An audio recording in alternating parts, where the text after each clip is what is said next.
morning, everyone. This is the public hearing and the public meeting of the Committee of the Whole regarding bills number 250195, 250196, 250197, 250198, 250199, 250200, 250201, 250202, 250210, 250211, 250212, and resolution number 250214. Ms. Lawhead, would you please call the roll and take attendance? Councilmember Squilla. Councilmember Gautier. Councilmember Jones. Councilmember Young. Councilmember Driscoll. Councilmember Lozada. Councilmember Bass. Councilmember Phillips. Councilmember O'Neill. Councilmember Gilmore Richardson. Councilmember Thomas. Councilmember Harity. Councilmember Ahmad. Councilmember Landau. Councilmember Brooks. Councilmember O'Rourke. Council President Johnson. President. I want to thank you, Ms. Lawhead. A quorum of the committee is present, and this hearing is now called to order. Ms. Lawhead, will you please read the title of the resolutions? Bill number 250195, an ordinance amending Chapter 19-1500 of the Philadelphia Code entitled Wage and Net Profits Tax by revising certain tax rates under certain terms and conditions. Bill number 250196, an ordinance adopting the operating budget for fiscal year 2026. Bill number 250197, an ordinance to adopt a fiscal 2026 capital budget. Bill number 250198, an ordinance to adopt a capital program for the 6 fiscal years 2026 through 2031 inclusive. Bill number 250199, an ordinance amending Chapter 19-2600 of the Philadelphia Code entitled Business Income and Receipts Taxes to revise certain tax rates and end certain exclusions from the tax on receipts, all under certain terms and conditions. Bill number 250200, an ordinance amending Chapter 121000 the Philadelphia Code entitled Traffic Code to revise the fee for the use of parking meters, all under certain terms and conditions. Bill number 250201, an ordinance amending Chapter 19-1800 of the Philadelphia Code entitled School Tax Authorization to provide for an increase in the tax that the Board of Education of the School District of Philadelphia is authorized to impose on real estate, and amending Chapter 19-1300 entitled Real Estate Taxes to establish an equivalent reduction in the tax rate for the city real estate tax, all under certain terms and conditions. Bill number 250202, an ordinance amending Section 19-1806 of the Philadelphia Code entitled Authorization of Realty Use and Occupancy Tax to eliminate certain exemptions, all under certain terms and conditions. Bill number 250201, an ordinance amending Section 10-1001 of the Philadelphia Code entitled Fees of Commission of Records to increase the portion of fees for the recording of deeds and mortgages and related documents to be used for housing trust fund purposes under certain terms and conditions. Bill number 250211, an ordinance amending Chapter 19-1400 of the Philadelphia Code entitled Realty Transfer Tax by revising the rate of the tax, all under certain terms and conditions. Bill number 250212, an ordinance to amend Chapter 19-4400 of the Philadelphia Code entitled Development Impact Tax to end the imposition of the tax under certain terms and conditions. Resolution number 250214, resolution providing for the approval by the Council of the City of Philadelphia of a revised 5-year financial plan for the City of Philadelphia covering fiscal years 2026 through 2030 and incorporating revisions with respect to fiscal year 2025, which is to be submitted by the Mayor to the Pennsylvania Intergovernmental Cooperation Authority pursuant to an intergovernmental cooperation agreement by and between the City and the Authority. Thank you very much. Today we continue the public hearing of the Committee of the Whole to consider the bills read by the clerk that constitute proposed operating and capital spending measures for fiscal year 2026, a capital program, and a forward-looking capital plan for fiscal year 2026 to fiscal year 2031. This morning we have scheduled testimony from the Philadelphia Police Department. This afternoon we have scheduled testimony from the Office of Public Safety. Ms. Lawhead, will you please call the first witness to testify from the administration? Kevin J. Bethel, Police Commissioner.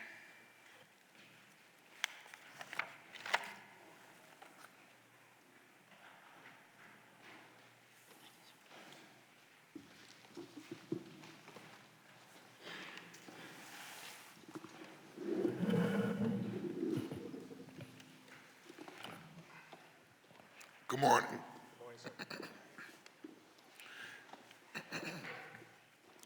Good morning, Commissioner. How are you today? I'm well, sir. That's Very good. well. Thank you for asking.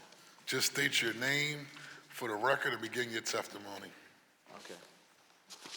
Police Commissioner Kevin Bethel, and I just want to begin by saying thank you for having us here today, and I'll begin my testimony. So good morning, President Johnson, members of City Council, colleagues, and I stand before you today as a police commissioner and fellow citizen, deeply committed to the fabric of our great city of Philadelphia. Joining me to be testifying are key figures in my leadership team, Commissioner John Stanford, the first Deputy Commissioner, Francis Healy, Deputy Commissioner Chief of Staff, Krista Dow Campbell, who's here as Deputy Commissioner of Organizational Services. Each of us, along with my entire executive team, that are here with me today, and commanders play a pivotal role in this organization. Before we delve into the details of our budget and strategic initiatives, I just want to take a pause for a moment and say thank you. I want to say thank you to the public, and in particular for their support in our work.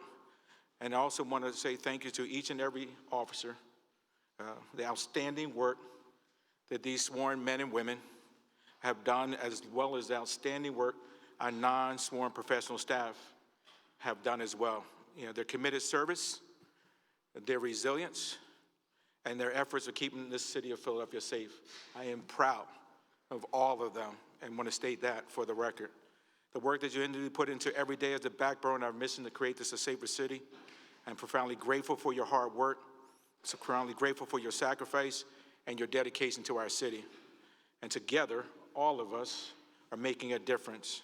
And so I want all of you to know their contributions are deeply appreciated. I also want to thank this body. It wasn't so long ago during the mayor's address that you paid honor to Officer Jamie Roman, who tragically was taken from us in the line of duty last year. His dedication and service and courage and sacrifice remind me every day, and I wear his a brown bracelet around my wrist to remind me of the why we do this work and why this work is so important. As we go about, and our officers go about risking their lives each and every day to keep our city safe. I know Adam Gear is here. I think he's hiding over there. There he is. I think he didn't want to be in your direct view. He'll be here later today. I want to thank him, Managing Director Teal, and all the partners and community partners across government for your support. At the same time, I also want to put on the record my gratitude and appreciation for the mayor. Her leadership, her compassion, and her vision is unmatched. We all know that the mayor has intentionally set the bar high.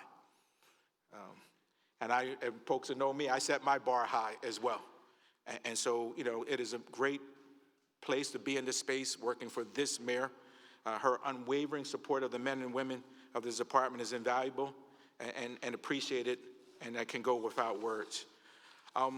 As I spoke to you, I do want to kind of have a conversation today. I know oftentimes, we read, and I have some notes here to kind of walk myself through, but, I've always said last year when I came back to this job, it was an honor to come back to this job. I love this job. I love doing it every day and everything about it. And part of my why when I came back was I wanted to create what I say to be one of the finest police departments in America.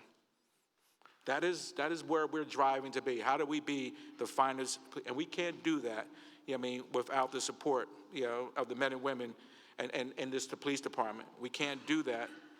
I have a quote here that the mayor often says, people might not remember what you said or what you did, but they remember how you make them feel. The mayor's been saying that for quite some time, and I've taken that as the bedrock of how do we make you feel? How do we make this community feel when we go about doing our work? And so we've set this a vision to reimagine the work that we do in the police department. And we'll be able to talk to you about some of the things that we're reimagining internally in the department. And so I share with you part of that work. Part of that work is getting our executive team and getting us all centered around a vision for the department. And that part of that vision was to hire Carla Showoli, I believe she's here back there with her hand waving, Executive Director of Organizational Communication, to really start to ensure that we, leadership and all of us, were on the front lines knowing our why, knowing what our brand is. And so most recently, a couple of weeks ago, we did an Imagine If series. Part of her work was to create an Imagine If series with our executive team. and envisioning what would it be like, if we drive innovation in this department. What would it be like if we work internally to be able to build our capacity? What would it be like to make the police department one of the most innovative departments in the nation? What it would look like to develop internal professional development, as we go about our work. All of that is to collect these collective goals. And so when we look at those collective goals, we look at the crime. I mean, we're just astounded by the reductions in the crimes. And I can sit here and tell that most of the councilmen here have benefited from those reductions.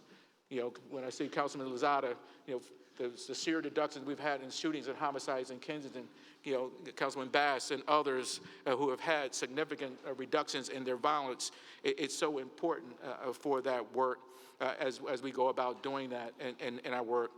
Some of the things we've been able to do as part of our work is add Ayanna Green Davis, who's our Executive Director of the Office of Community Advocacy and Engagement. And I know there's going to be conversations, President, you'll talk about, but to have victim advocates in our space for the first time is going to set us on the pace to be a national model in policing as we go about that work. Bringing in David Irizarry, who's doing our gang reduction youth development. I know he talked with Councilman Young and along with Commissioner Massey the other day, talking about what we're going to do in 1 Mind 121.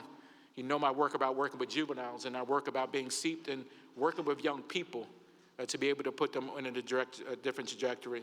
And we could talk today about our diversion overall, how we're moving young people out of the system and making sure we create a space for them. And clearly, Kensington, as I mentioned to you, Councilman Lozada, and I know Councilman Harity and Driscoll and others who cover that area, the work that is being done, has been a heavy lift, as you know, but we're proud of the direction we're going and what we're doing. Technology becomes a key part of our work now. And so you talk up today about the drones and the sidearm firearms, the things that I talked about to you in last councilmatic session. Guess what? They're coming to reality. We talked last year about the Fleet 3 in-car cameras. Guess what? They're in the cars. We talked about drones and the supporting of this body to be able to expand our drones, and we've been able to make those things happen, and we're buying those. So seeing what you're providing and the mayor has provided for us, and this body has provided for us, seeing it starting to go into action.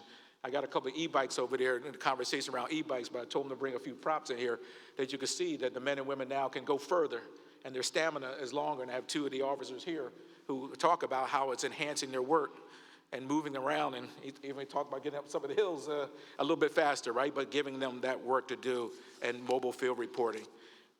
But also community partnerships.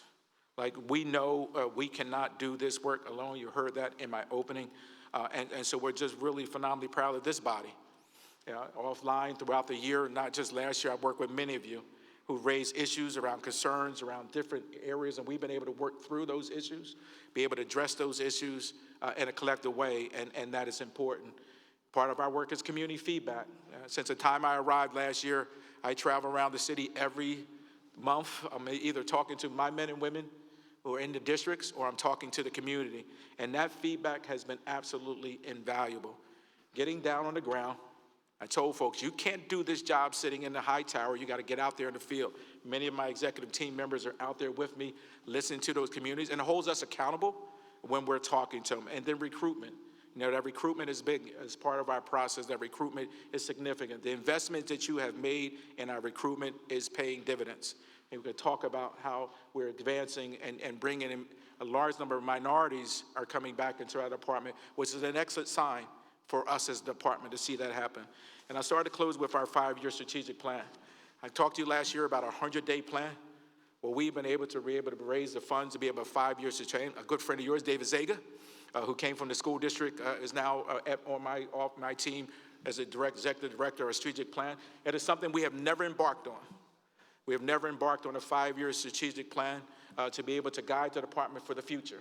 How does it align with our 5 years fiscal responsibilities, and what do we need?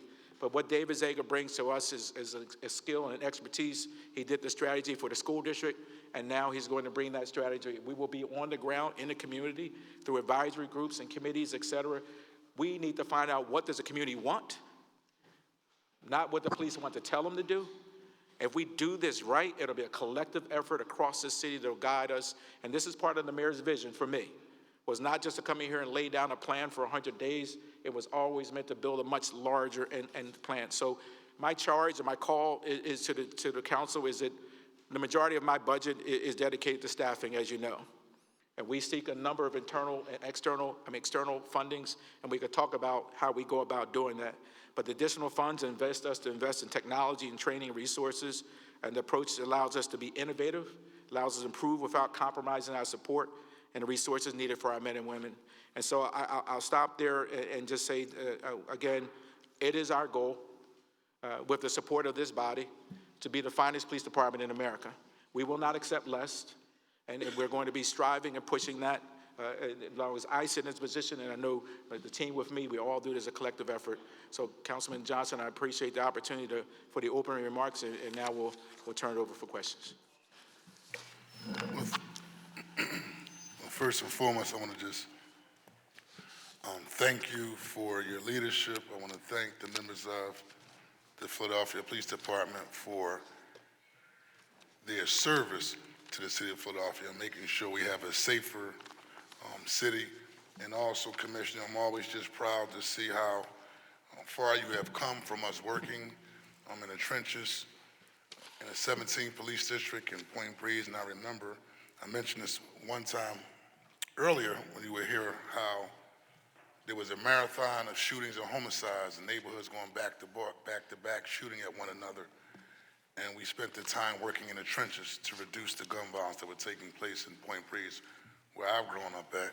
And then also, just for the record, I just want to always just commend your approach to policing, right? Because there's always different perspectives on how individuals police, but I can attest to how when you were a captain, you adopted different young men in the Point Breeze neighborhood that you didn't have to do because you have your own family to attend to, but you thought it was important enough to adopt the young men in the neighborhood so they can go on in the path and do something positive as opposed to something that's negative. So I thank you. I thank your leadership team for being on the front line and keeping our city safe. And so a couple questions before I turn over to my members. Let's talk about how we're addressing recruitment. I know a significant part of your budget is around staffing. We want to address the issue of vacancy. Give us an idea on where we're at in terms of reducing the current vacancy rate. Yeah, so I mean, obviously, so first we have to name the challenges that we have, right? I heard the department is down 1,200 men and women coming out of the last 4 years and going in 2 more additional years. Our 2 most challenging years where men and women have gone into the drop. Some of it because of just, time on. And in addition to that, we get a little over 100 plus officers are resigning throughout the year where we have no knowledge of. What I am most proud of is the work that this body has helped us with, as well as the mayor and others, to really, for the first time, stabilize. And that effort started before I walked in the door. Commissioner Dial and the team had done a really good job to Captain Walker and Inspector Verdell Jones to really reset. Let's start first with as it relates to the physical fitness. With the changing of the physical fitness standards, we're getting, unfortunately, 50% are still failing, even though, but that may sound bad, but that's better than we were, right? We're still getting, a good percentage will come in passing at the 30% rate, and then we'll drop down to about a 22% rate for the other ones. They all have to, so for your audience, the standard didn't change. They still, as I did in 1986 and came out of the academy in 87, had to test out of the academy. So they still have this test out at the standard. So that is working for us. Where we're seeing phenomenal success is the reading tests. Through the reading tests, one of the things that the team determined was to give out the practice cards. So even though we have not developed a new test yet, giving them has created an impact. We now give the test a second time. And we now give the test a third time. There was nothing preventing us from doing multiple tests to get those individuals prepared. So we're seeing a 70% pass rate now, up from what was 30%. That is significant. And so as a result, we were able to exceed our numbers last year, 300. Our goal was 300. We had 369. I believe this year our goal to get to our fully staffing, we need to have 75 officers going into the academy every 6 weeks. Right now we're hitting a mark around 40.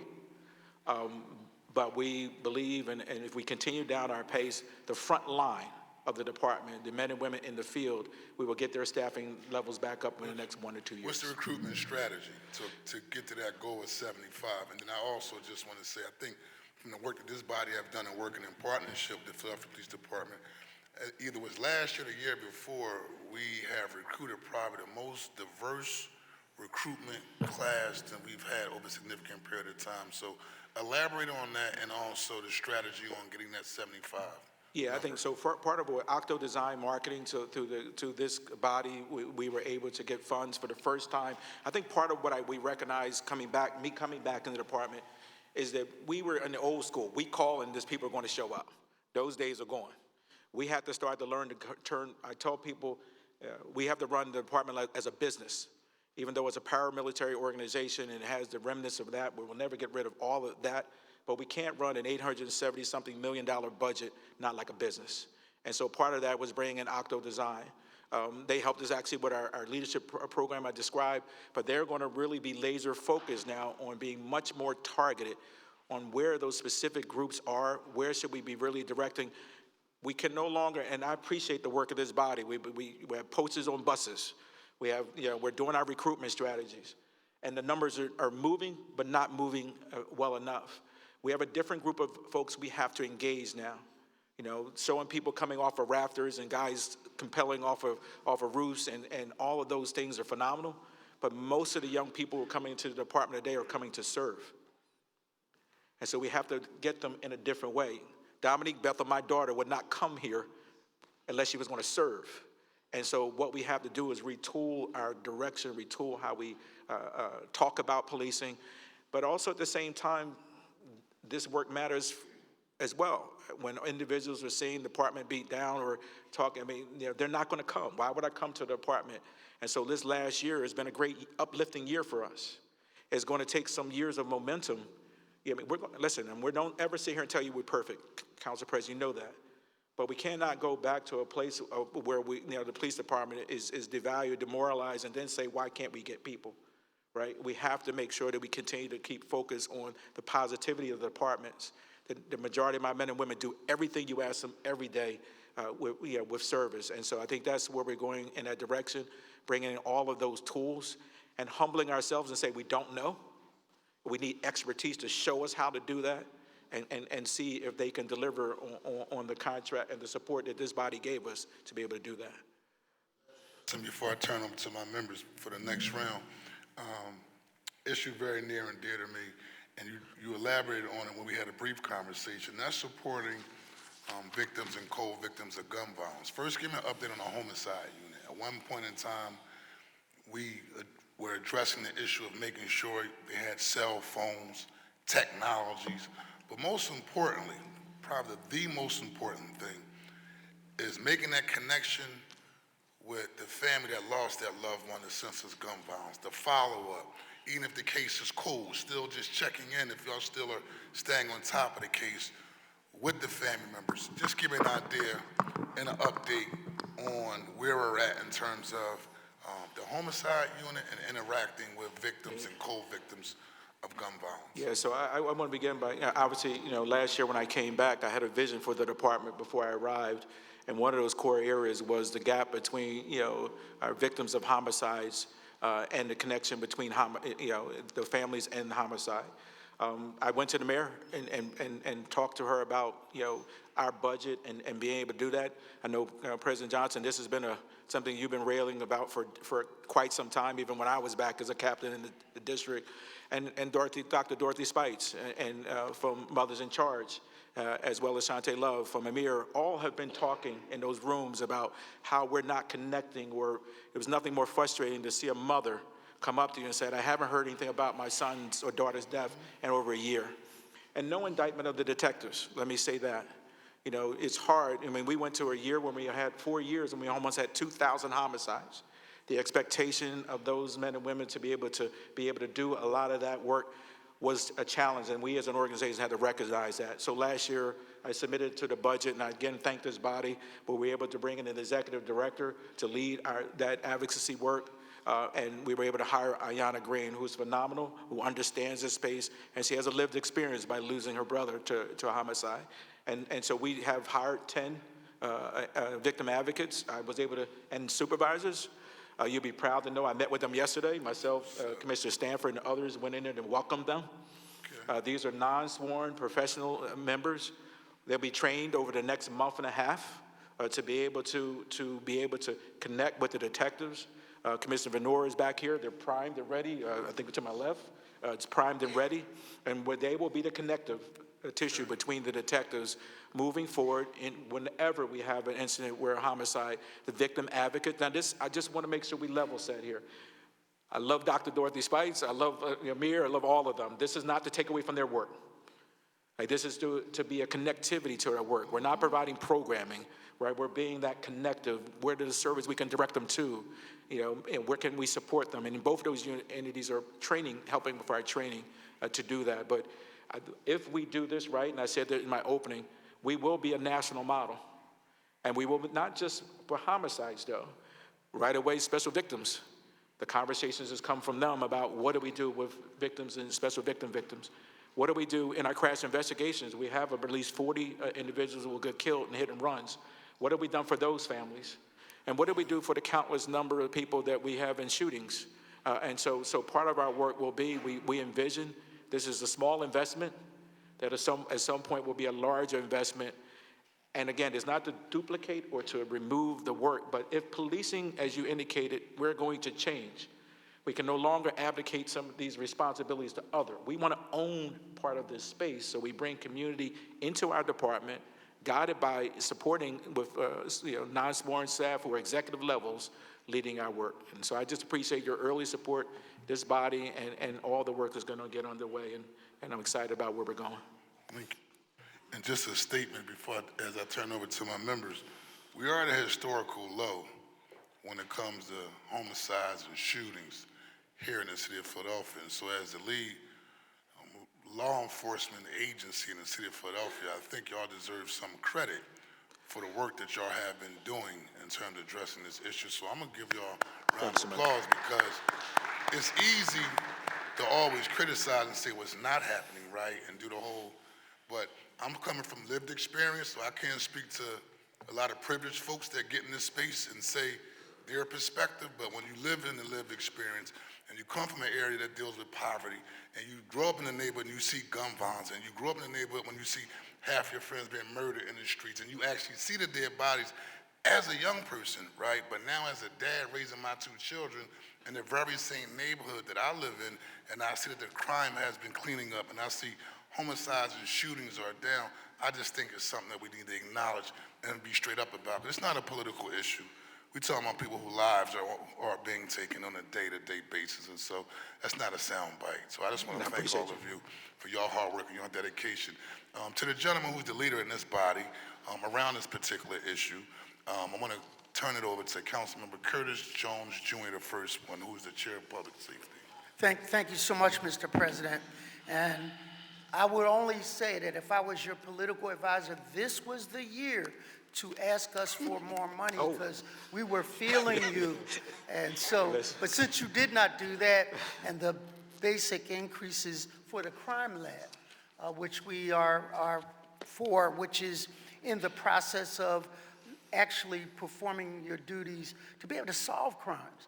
All of us, many of us, have actually visited that two small crime lab that I've never seen that much marijuana and cocaine in one spot, so many guns, and to know that you guys have outgrown that space and that it matters to the person who's processing the rape kit to be able to find out DNA issues or the ballistics to find out if that was the same gun.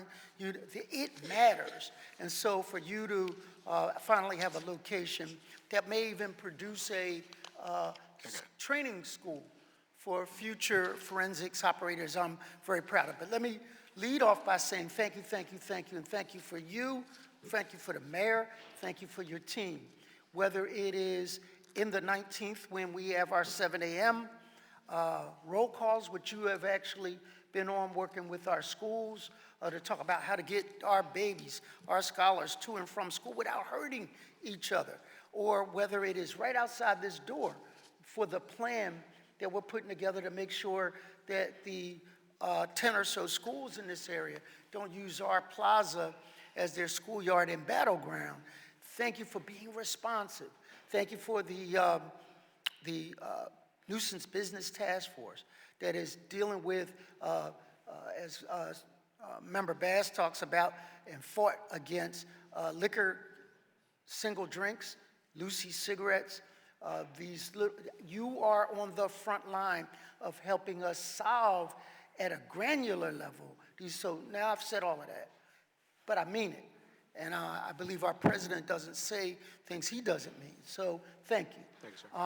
I want to then transition and say, with the 39% decrease in homicides, we worked with you guys on our blueprint for a safer Philadelphia, and thank you and your team for working with us to produce those recommendations. What I would ask you, what do you attribute the reduction in violent crime in Philadelphia to?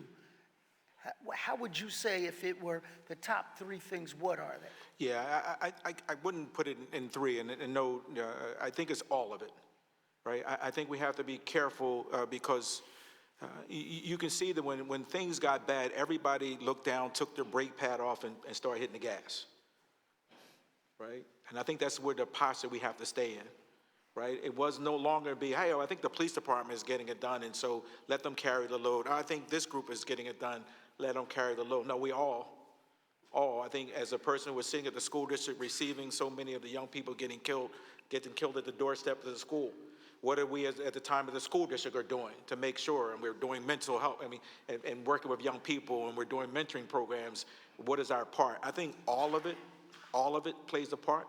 Clearly technology, and I talked about that, but the mayor has very consistently said her whole strategy is rooted in prevention, intervention, and enforcement. That is an inclusive strategy, right? It's not just about the police department putting cops on dots. And we know that focused policing and hotspot policing, hot places, hot people, hot times, we know where that works. We know that if I put enough cops here, that these things are going to happen. But the reality now is we have to understand that all of it, every time an adult touches a child's life and have one positive adult in his private life, we know the data says that you can change the trajectory of that child's life. We know that. It doesn't lead on the news, it's not going to be seen, but we know that is happening. We know that when we do our policing work effectively, we know when we do our diversion work, and so I could not relegate it into those three boxes of prevention, and I know that Adam will be talking about the work that their team is doing.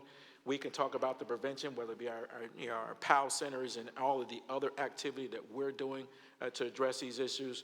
I do think the technology, though, I will lean into the technology. I think the technology that we have today, and Commissioner Venor, his team, as numbers have come down, what it has enabled us to do is much, much better investigations and not to be overwhelmed. And so that's why you're seeing an 83% clearance rate in the detective homicide, 37% clearance in the shooting investigation group for those of people who have shot somebody, but they could have killed that person. So treating those, the work of those groups, as well as the detective divisions and our non-sworn and our forensic staff. I know Ryan's here from our team, assistant director. All that stuff is having an impact. So I want to, if I may, Mr. President, just put this question and I'll yield the mic. Describe for us how technology, manpower, and interdenominational forces work together. What do I mean by that? In the case of individuals that we've seen go from, let's say, the Macy's, on the subway, through Temple, into North Philly, how do you blend multiple departments working together using technology such as cameras and others to apprehend individuals, and through license plate readers and the DIBIC, how is that blending together to be a force multiplier? Oh, I think you just did it, right? You nailed it. You blended together. And I'm going to echo exactly what you just described. Today, we have around 6,500 crime cameras across the city of Philadelphia. I think we have around 2,500 plus that are ours, but we work with Scepter, University of Penn, others that we have access to cameras. today with the technology, particularly with our Genetech system, and to be able to share into that video, and we can see, and the user, the subscriber. I know Kevin Thomas, who's at my data analysis, we have 3,400 subscribers today who can look at those cameras. And so the ability to say, hey, somebody came off the camera here, what direction we can do, have somebody visually looking at almost like a visual footbeat, be able to pick the person up. License plate readers, I think that became a conversation in one of the previous sessions, where we now have over 100 license plate, but we have hundreds now. The Fleet 3 camera system that we put into our cameras has LPR capacity. And so we're now being able to triple and quadruple our ability. So if a car leaves here in a shooting and a tag, and it's been picked up already by passing, the car hasn't been stopped by the police officer, but he's picked up that tag. We can start to localize where that individual is going. Then we can go to those cameras that you described, and then we have some other technology that we won't get too steeped in here, that really, the technology is really taking us, and our drone technology, which we may talk about more advanced, is a force multiplier as we have our first responder model with that underway. So, Mr. President, we've come a long way from the homicide police getting their first cell phones to the body-worn cameras in the 22nd to where we are now. And I think that has played a part. Absolutely. And without violating people's civil rights, that we can use this to protect the rights of citizens, and I am grateful. Thank you, Mr. President. Thank you, Member Jones. Chair recognizes Councilman Jamie Gaultier. Thank you, Council President. Good morning, Commissioner.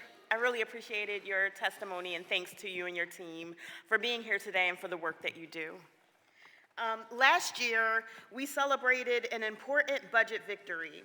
Additional funds to make our 911 department more competitive by giving operators raises and creating supervisor positions. The goal of the additional funding was to improve operator retention, so we were not losing experienced operators to collar counties. I would like to check in on the status of these changes. First, did we implement raises for 911 operators? Yes. If we did, how does our pay rate currently compare to surrounding counties? Have we created the supervisor positions and hired for them? If not, why not? And what are the barriers to us doing so? And how is the department working to remove those barriers? And finally, can you speak about how these changes have impacted 911 staff turnover numbers? Are we seeing improvements in retention? And what has been the impact on operator morale? And how would you describe operator morale today? Yeah, so those are all excellent questions. I don't think I wrote them all down, but maybe hopefully I'll cross all of them as we speak. One of the first things that I did, Councilwoman, when I arrived, is recognizing where it just as demoralizing and low morale in the sworn was equally, if not double, in the non-sworn. They had definitely men and women who were working each and every day who felt like they were not valued. And so I embarked on meeting with them, sitting down with them. I created an advisory group from that work, and now I meet with them regularly, as well as the chief who's in there now working with them to really elevate them. And it's going to take some time. I have to name it. It's going to, you don't, just because you say it's getting better. No, I think the mayor eloquently said how people feel. Right, and so we have been working very diligently to support them. We do still struggle with some staffing challenges, getting folks to get through the process. The days when I came in almost 40 years ago, sitting at a desk, now it's like a cockpit. And I think some of you were there not too recently. It requires a much heightened skill. It's requiring a lot more work. And so we are continuing to work to deal with those vacancies. The raise for the moving those into the supervisory position, that is part of our FOP contract. I expected that to be resolved as we go through our contract process with the FOP as it relates to the work rules and common work. We'll be able to address that. But we are moving in the right direction, I believe. But I would be totally wrong to sit there and say that there continue to be challenges in the space. As it relates to comparative salary, I know that was an issue before. None of our salaries compared to the to the counties, Okay. even my policing salaries. However, I mean, many of them make up with overtime and able to make well beyond their salary base as a result of the staffing shortages. Thank you. Is there anybody here who can, I appreciate that Yeah. context. Yes, ma'am. Is there anybody here who can give more specifics about whether the raises happened, The raises how we're did happen. doing on The raises retention? did go through. Okay. Yes. And what do our hiring and retention numbers look like at this time? And is there any more you can say? I understand that the supervisor positions are in negotiation with the FOP, but is there more that you can say around how those talks are going and if that's likely to actually happen? Because that was a big part of sort of the morale issue with the operators. Good afternoon, or good morning still. Krista Dahl-Campbell, Deputy Commissioner of Organizational Services. I just want to say thank you for your support in this area. You've always been a great supporter of our dispatchers. So we actually have an active list for the positions, for supervisors, for our non-sworn staff. The hope is once we complete arbitration, we'll be able to go into that list and begin to promote those individuals into those spaces. And there has already been, you know, a monetary raise, associated percentage raise when they get those positions. So that is ready to go once we get through arbitration. Great, and any information about hiring and retention numbers? I know in prior years, we were kind of struggling with that. What does it look like today? So we are continuing to press to hire more individuals. We have smaller classes. One of the things we've heard is that the continuous training is draining to the floor. So what we've done is to be able to stretch that out a bit, give people the ability to not always be in training mode, but continue to bring resources on. So we're continuing to try and bring our numbers up. We do think that that will help with retention as well, giving people less time to be in that position of constantly in training, meaning the experienced dispatchers, so we can balance that retention as well as recruitment. Thank you. If you all could follow up with the specific numbers to the council president, I would appreciate it, and thank you so much. And I do want to emphasize, Councilman, what she described about one of the things meeting with those 911 dispatchers, the morale also was impacted. We were putting so many people through the training, they couldn't come up for air, right? And that was impacting the downstream impacts of how the person was getting trained. So we did have to go slow to go fast because we were definitely, that was one of the things we had to give them a little bit of a break in that process. Thank you. Thank you, Council President. Thank you very much. And also, just to follow up with the actual responses in writing to the chair, and we'll provide it to members of the committee. Chair recognizes Dr. Anthony Phillips. Thank you, Council President. I just want to thank you again. You all have been great with working for our district and our neighbors, and has seen a lot of great, our neighborhood has seen a lot of great improvement from each of you. So thank you again, and also for your work with me as well in general. I just want to ask a series of questions around young people. As we approach the summer months, what are the particular safety plans that the department's going to have in place to protect young people and families at recreation centers? So that's one. The next question I just wanted to also pose while I still have the time is youth inclusion at the TWIS program. What efforts are underway to ensure that youth voices are authentically included in the design of the TWS violence prevention activities? Okay. Lastly, can TWS share how it collaborates with youth service organizations? And I also want to learn about the Safe Corridor program. What data or community feedback is used to determine school participation? Are there plans to expand into high violence, underserved school zones?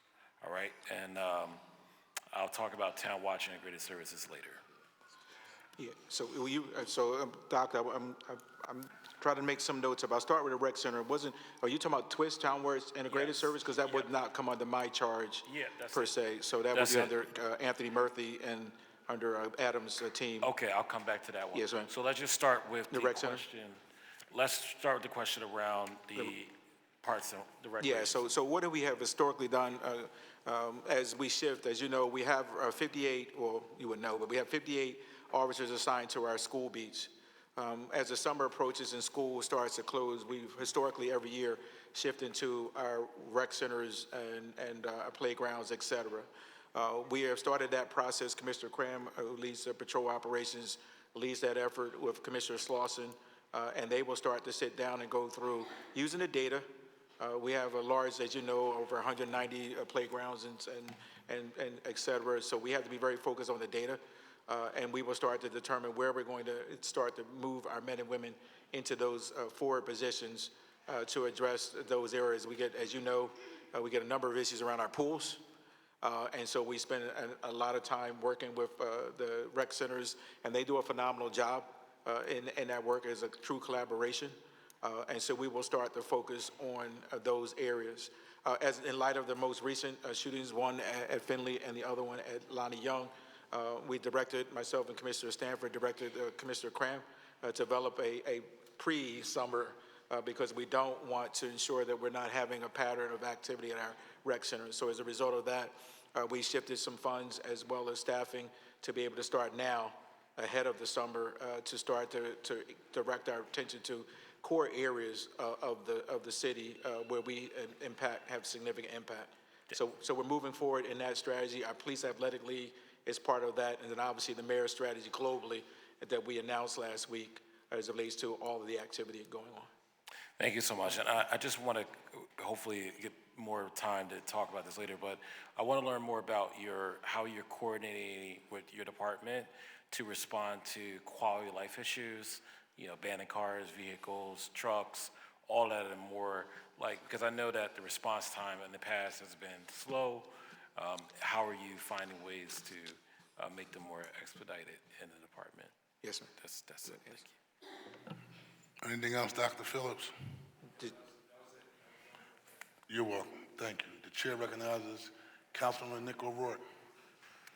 Thank you, Mr. President, and good morning to all the top brass of the PPD.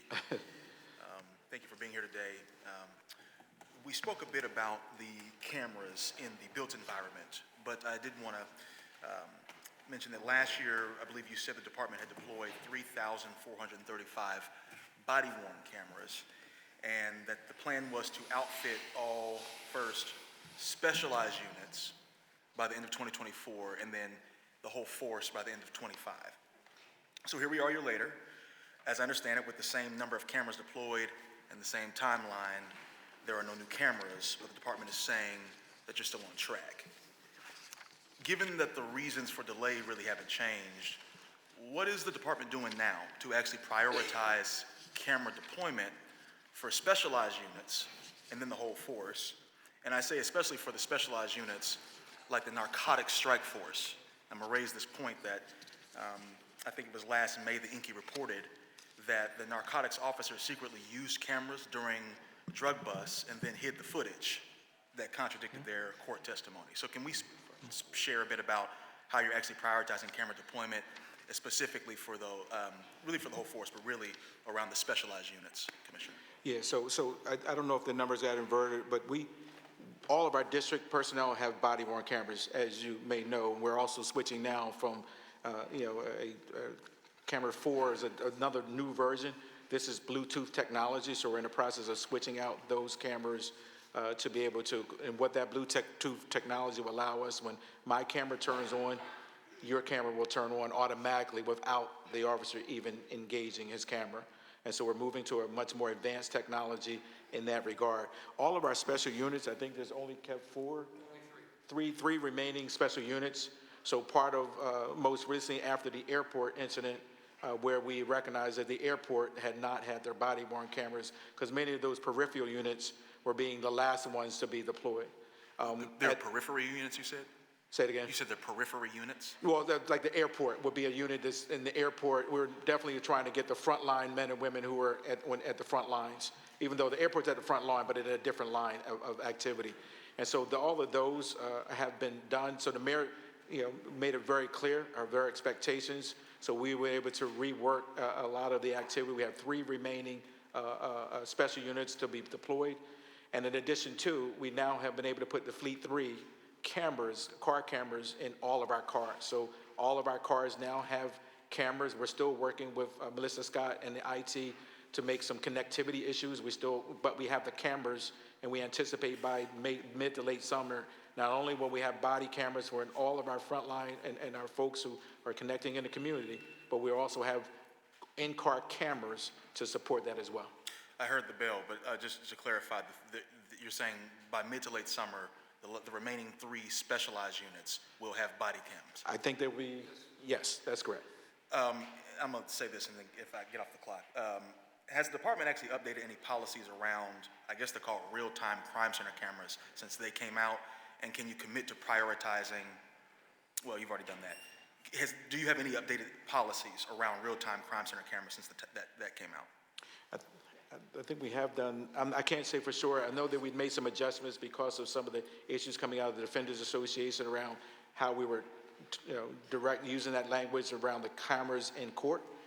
But I can follow up with you. I don't know if there's any specific part of the policy that you were referring to, was something key that you were looking at, Council? We may have some questions about Okay. it. I think the first thing was to kind of understand if there was not improvements, if there had been any updates as it relates to the policies. Yeah, on I that can't say front. if there And was then many. from there, we might have some. Yes, sir. other We will questions. follow up. I can't say if there's been any specific updates, but I want to respect the discretion of the chair, and I'll come back around for second round. thank you, sir. Thank you, Member O'Rourke. Councilmember Brooks. Thank you. And good morning. It's good to see you Morning, ma'am. today. The city's proposal includes a call for the independent investigations into police misconduct to be performed by the Citizens Police Oversight Commission as defined by the CPOC legislation. Is the department's leadership in support of the transparency and accountability that the CPOC is working towards? Yes, we understand the charge of the order that was executed, and we're following that as we go through that process. So is the department in support of the CPOC performing independent investigations as well? But those are the conversations underway, along with our union, as it relates to how that underway. I mean, those things are moving in through arbitration to have those conversations about the ability to do that. Okay, and what are the barriers to CPOC performing independent investigations from your perspective as police leadership? I guess it's difficult to have the conversation here because it's part of the arbitration process, Councilwoman. I don't know if not answer your question, but those are kind of questions that are going to be handled in the arbitration at this point, so I don't want to get ahead of that. I do think at times we have to figure out how to separate those processes. Today, we sit in the room and we do those investigations. The perfect process now is, what does that look like from an independent investigation? Now bringing that investigation back to the police department, and those then bring you over into the labor issues and part of the conversations in the contract negotiations with the FOP. Okay. My next groups of questions around the drones. How many functioning drones does the department have? And what company makes the drones for the department's purchases? Yeah, so Axon is our body-worn camera company that does our Fleet 3 and also does our body-worn cameras. Skydio is the company that does the drones for us. We have a policy in place to how to use that. I don't know if you're asking a more larger question, but we have a significant ways to go in our drone process. We have an initial purchase. The Police Foundation was able to support us as we got underway, and then we'll, using the funds that we received from City Council last year, we'll be making a continuing purchase. But there's some infrastructure things as we move into our first responder model. Long term, we hope in the next 4 to 5 years that we'll be able to deploy a drone on all priority 1 and 2 incidences, and that drone will be on location less than 2 minutes. How many police department staff or civilian are approved to operate these drones currently? How many? Right now, we have Yeah. 6 officers who are assigned to the drones. They're primarily been working in a beta testing model. Much of it we've done down at the Eagles games because of the massive traffic. We're down in Kensington. We met with the community down in Kensington as we've gone through starting to use the drones to support us in the open air drug markets and the situational awareness for the men and women down in the field. And we're going to continue through that process, that testing model, because as I shared, we have a long way to go in building the infrastructure for a full drone program citywide. And can you just let me know how many arrests have been made since we've enacted these drones in some of the areas that you? Yeah. I could tell you probably none. I mean, situational awareness. I can share with you some of the things that we've been able to do to proactively support those men and women, particularly our SWAT team and others who are doing high-level entries. That's been a very good tool for us. We see this as minimizing our force by being able to have the drone see before we see in areas that we can't see. So it's been part of the investigative process and gathering information? Absolutely. I mean, we just did we had an event on the Parkway where we had a child who was missing, got away from his mother. He had a disability. The drone was able to find that child and direct our men and women into that space. So we see a myriad of ways to use the drone to be able to, as a force multiplier, as something to help us in situational awareness. Chula Vista, California is probably one of the best models you can see. And they really use it in a proactive way to ensure that we use it to be able to support our work. And I think most importantly, the situational awareness we think is going to be a significant benefit. Police officers, if done right, would not be walking into a violent situation because the drone would be able to show them what's going on around them, and we could take mitigations to be able to avoid those negative contacts. Thank you so much. Thank I you. have a second round. Round. Chair recognizes Councilwoman Majority Leader Catherine Gilmore Richardson. Thank you. Thank you, Council President, and thank you so much, Commissioner Bethel, and to your entire team. And I'm going to very quickly go through my thank yous for the year. I had my team put together a list of all of the officers we have worked with and all of the captains and community relation officers and crime prevention officers that we've worked with this year. So I'm going to start with thank you. First to you, Commissioner Bethel, thank you very much. You know, that also comes from Bonnie Lucas, Deputy Commissioner Stanford, DC Dales, Massey, Cram, Rosario, Dial Campbell, of course, Fran Healy. Thank you so much for all of your legislative prowess. We couldn't do a lot of the nuisance business work without you and drug paraphernalia work. We have too many PPD captains to name, and I'm getting this directly from my team, but I have to start with my captain, our captain, Councilmember Jones and I, Captain Newble in the 19th. We love Captain Newble. I just have to put that on the record. I know you all came to the community meeting at Overbrook High School where Councilmember Jones and I were together, but I just have to put that on the record. We love Captain Newble in the 19th District, so thank you for Captain Newble. You know, he has a huge fan club in Winfield, and I'm a part of it, so thank you for Captain Newble. And of course, Captain Brown down at the airport, Captain DeBlasis in the 8th District. He's been helping us with a number of abandoned vehicles in that area. Officer Caggiano from the 5th District and Captain Kimry, they've been really, really helpful to us. And Officer Caggiano, I have to say, just a stellar community relations officer, just stellar. The 14th Police District, they are wonderful with the Cirque Center in Councilmember Bass's district. We visited there together at JJC.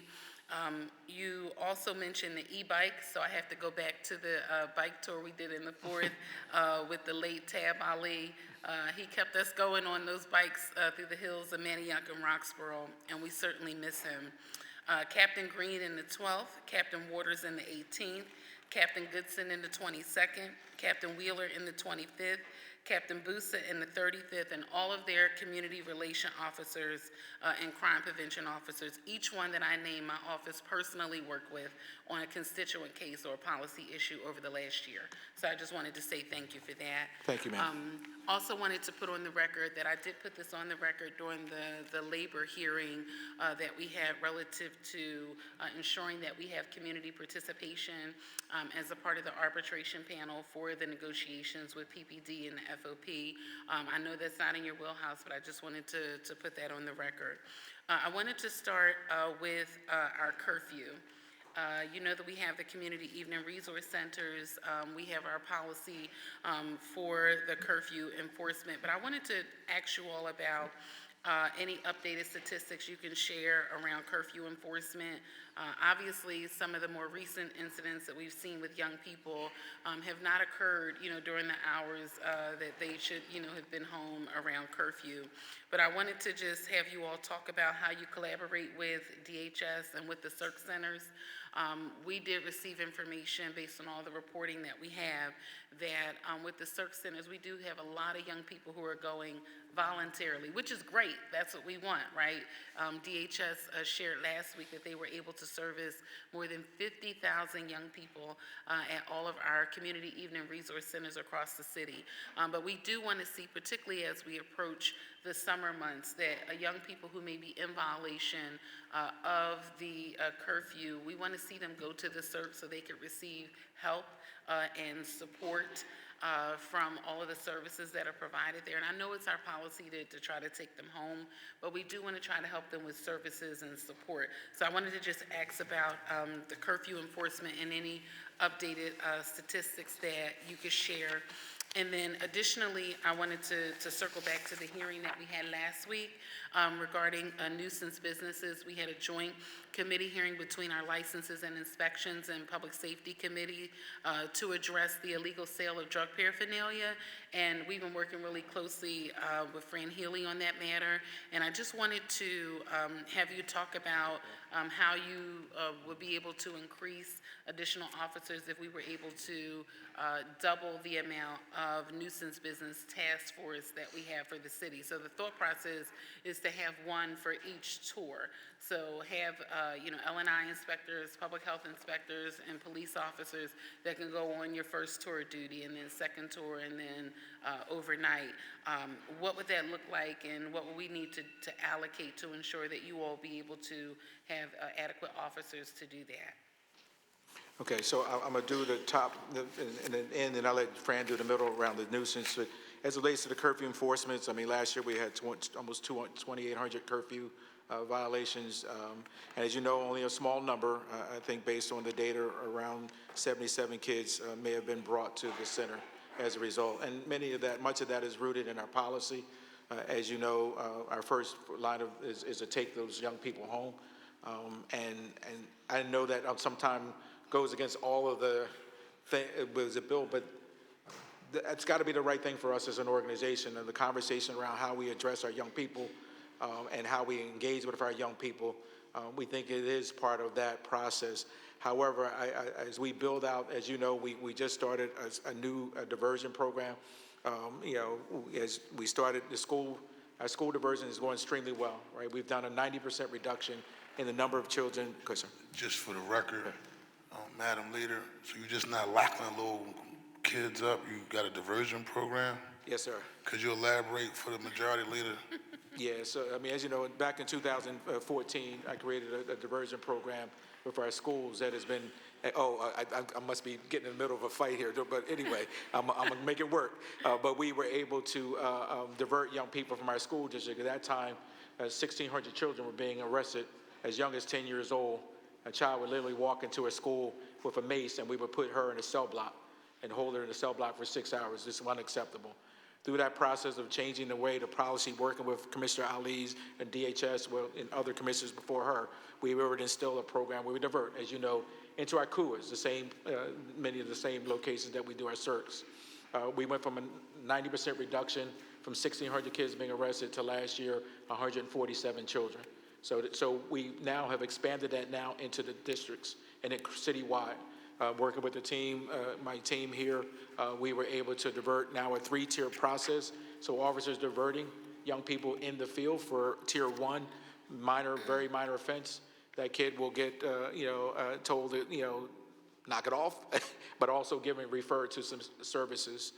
Tier 2, they started getting referred to our CUAs, and then those are thefts. And then our tier 3, we also use brain science. A 10-year-old child in a stolen car, something's wrong. Yeah. Let's just name it. We don't have to run from it. I don't have to lock up a 10-year-old child to prove a point. Something's wrong. And so what we decided for our 10 and 12-year-olds, for those level offenses, they go into a more intensive diversion with our coolers. But in those 2 or 3, we are now be able to take them to our CERT. So we anticipate as we ramp up, as the men and women get more engaged in it. We have over 100 kids have been diverted so far. I know Lisa's here, Lisa Thorough's back here, who runs the JAC. We're working, Councilman Gautier, I didn't get rid of the JAC. We found a way to make it work so we can integrate our work, so all the diversions, a lot of it's going right through the Juvenile Assessment Center, so we kept that. I know last year I was pulling away, but I'm a smart man when I know I need to reset. And so we think those certs are going to be a very good tool for our men and women to start to move. I believe 2 of the certs now have the time period to be able to address that earlier time period. We think working with Commissioner Ali and her team will be able to start to use that as another way to work with our young people in addition to the curfew activity we have now. I heard the bell, so I'm going to honor the clock and circle back on the second round regarding the nuisance businesses. But I was writing so small and so fast because I didn't want to forget anybody. I want to make sure I said Venor and Kelly too. Okay, thank you all so much. And then really quickly on the CERCs, I will tell you that I did visit one of our CERC centers. I'm not going to say which one. And I had an opportunity to sit with the young people. To your point regarding the young people and the stolen vehicles, I learned something completely new that day. They call them licks.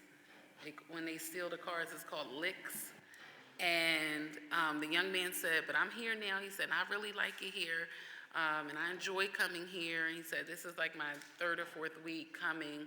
And he said, I'm not going to do any licks anymore. And I was like, and so anyway, I learned something new going to the You're teaching me over here too, so. Right. I never heard that before, but I'll come back on the second round to just circle back on the drug paraphernalia issue and the hearing that we had last week, just to see what the needs would be in order for us to adequately do the enforcement along with PPD and with health and with L&I. Yes, ma'am. And Okay. Commissioner Thank you. Healy will take that when he comes back around. Thank you.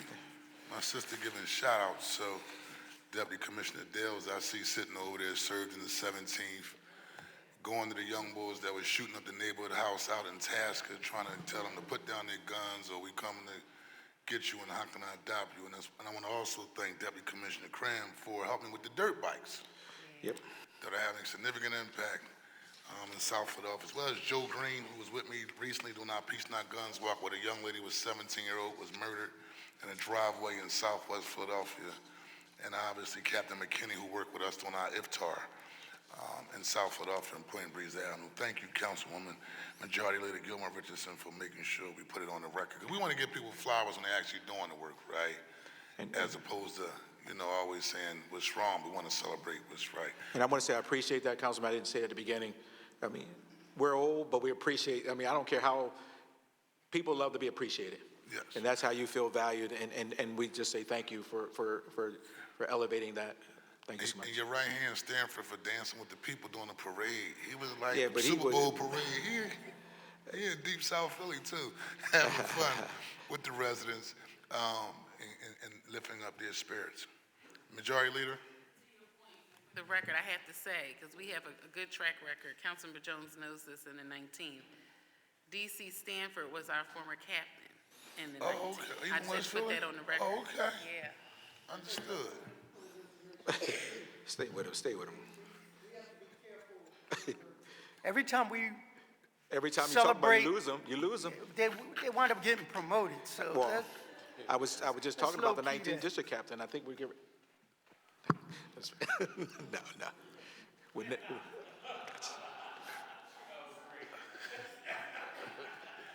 The chair recognizes Councilmember Cindy Bass.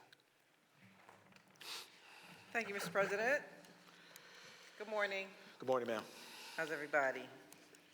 I also want to follow the lead started by my colleagues and start off with a round of thank yous.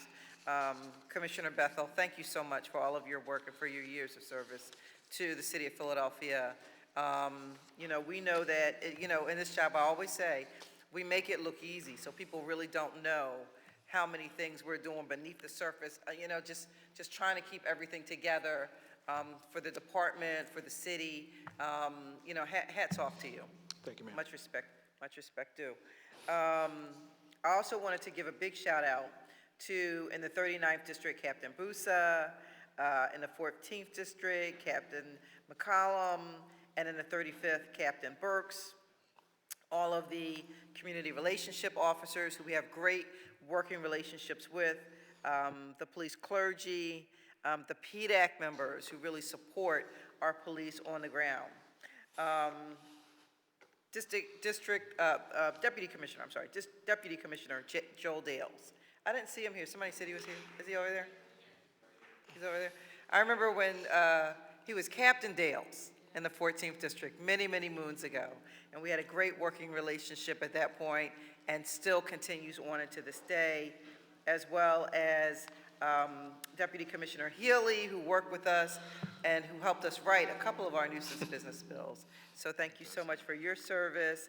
And Northwest Inspector Nick Smith, who does fantastic work. We have a great time working with him. And I also want to shout out the one and only Mighty Massey, as I call her. Deputy Commissioner Massey, Mighty Massey, who does a fantastic job. Thank you so much for all that you do.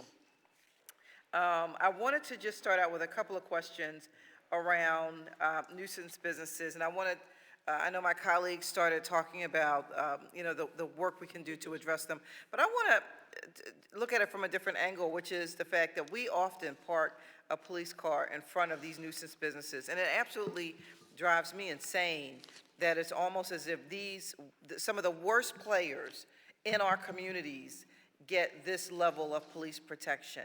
And I know that we've talked about it before, and we've talked about, pulling a car off could mean that somebody could get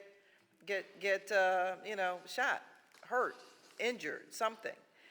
But there's got to be a better, more strategic way that we figure out how do we keep our community safe and at the same time make sure that we're not giving this level of protection to the cause of the problem often in the community, when that's a car that could be circling the block, making all the neighbors in the community feel safe.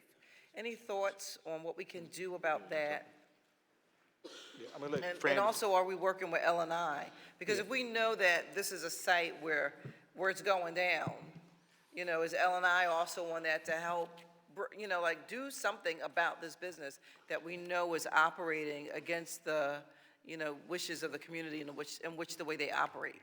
Yeah, I'm going to let Fran, as he's the orchestrator of a lot of it, but Commissioner Massey and her team have done a phenomenal job last year when just getting on the record as it relates to commercial corridors. They did 226 sweeps, 8 business checks, and they closed down 6 properties, short dumping with 35 investigations, multiple warrants, and there was a judgment that they were able to obtain working with law for almost $3 million.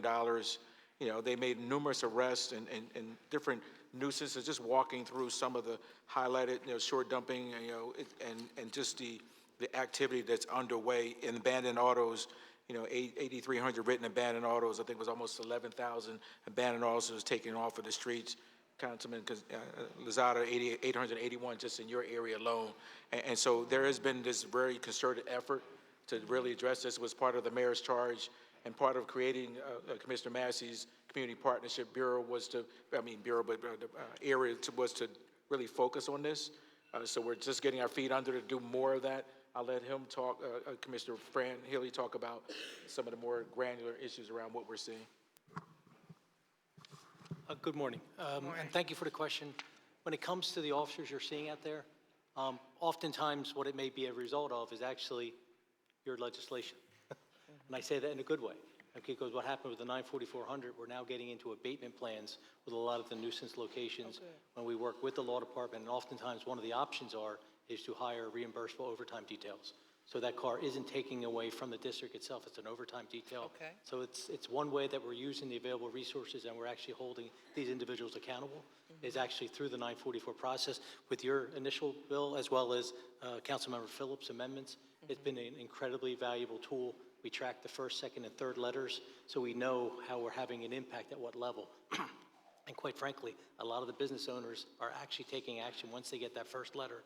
They get that warning, they're stepping up and saying, how can I resolve this? A lot of the resolutions they're coming to is both these abatement plans, and it includes lighting, whatever it may be, lighting, more security gates, whatever the negotiated settlement comes to, and the law department helps us with that.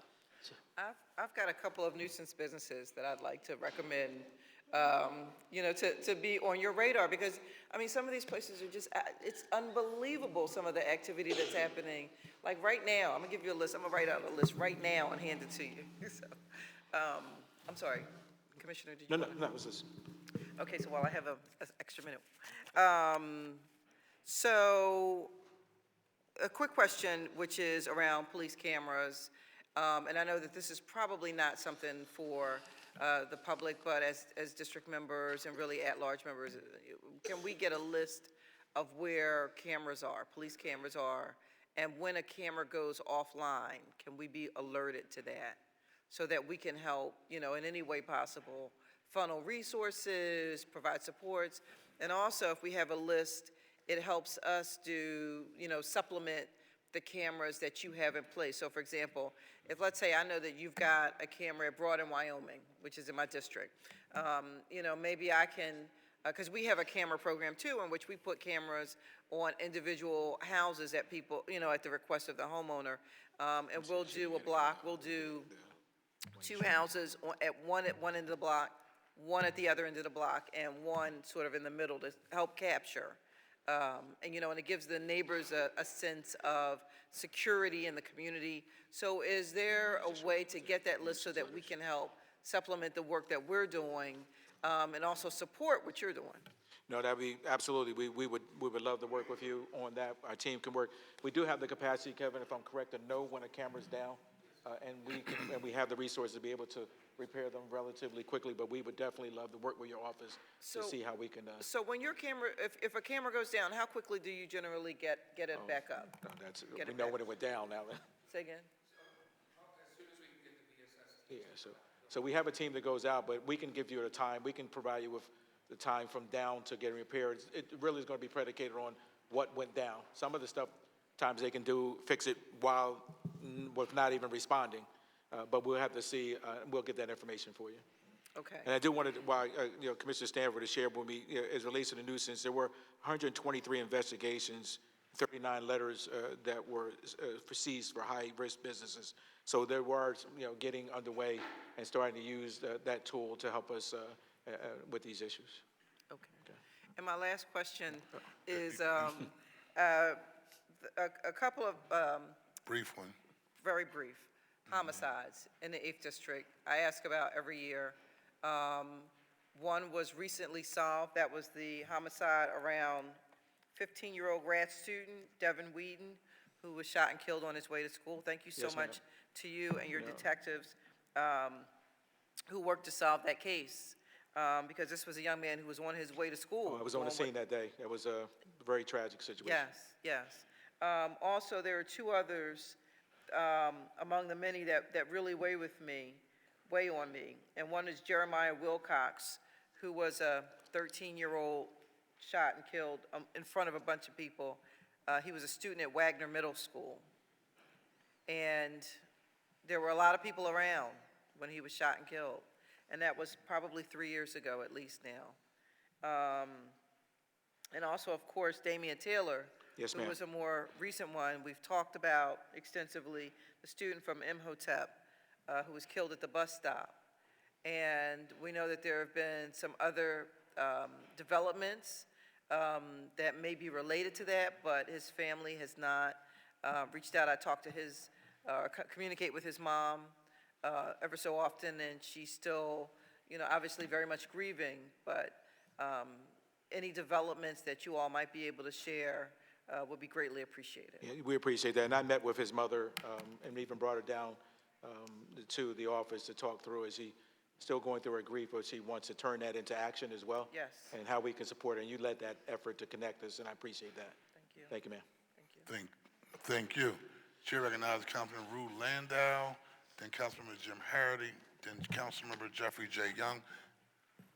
Zeke, do you want me before we go in the second round? Okay, then Councilmember Thomas. Thank you. Thank you for being here. Thank you for what you do. Thank you to my colleagues who have been lifting up the names of all of our young people who have been victims in any way to gun violence. It is, none of us are going to rest until the number is 0. So very happy that it it is decreasing, but there's still so much work to do. I'm the chair of the tech committee, and I wanted to ask some tech questions to you and follow up on some of my colleagues. The first is, just so I'm clear, about the whole universe of technology. We have surveillance cameras, body-worn cameras, dash cams, and drones. Is that pretty much it? We got a lot of technology, but that's, right now, they're The keying up public-facing part, I Yes, ma'am. suppose. Okay, Well, we have LPRs, license plate readers, other as well. okay. Do all of these systems feed into the same database? Well, as it relates to. Storage or Storage, database? yeah. All of our video evidence comes into evidence.com. So an officer today, his body-worn camera is going into what's called evidence.com. That's where those are stored and shared with the district attorney's office, the defender's office, et cetera. Our body-worn camera, like I said, our Fleet 3, which is our cameras in our cars, comes into that same network. Our drones, camera feeds from our drones goes into evidence.com. I think, the only thing I do think is the city cameras, Kevin, would not be. Right, if we capture evidence, then we upload that into evidence.com. Okay, and how long do we hold the footage in evidence.com and also Fleet 3? I think it's, as long as it's evidence, it stays unless we're told to take it out. It's considered evidence at that point, so unless we're told to remove it, it stays in there forever. When we originally started, we were moving the Police Advisory Commission into CPOC. There was a question about storage space and the expense of storage. Is that we've moved beyond that and we can hold it indefinitely now? I believe we have. Right. Yeah, when Kevin's up? Okay. Yeah, I'll have Kevin come up and talk to you about, as we dig deeper into it. And while I'm also asking that question, can I also put out who has access to this footage, and do we share it with any regional or federal partners? Yes, my name is Kevin Thomas, Executive Director for Data Analytics and Technology. Evidence.com acts as our primary evidence repository, which both the police department and the DA's office has access to. That's for the purpose of evidence. But we also aggregate data into our data warehouse, right? That allows from all our LPRs and any of our other systems within the department.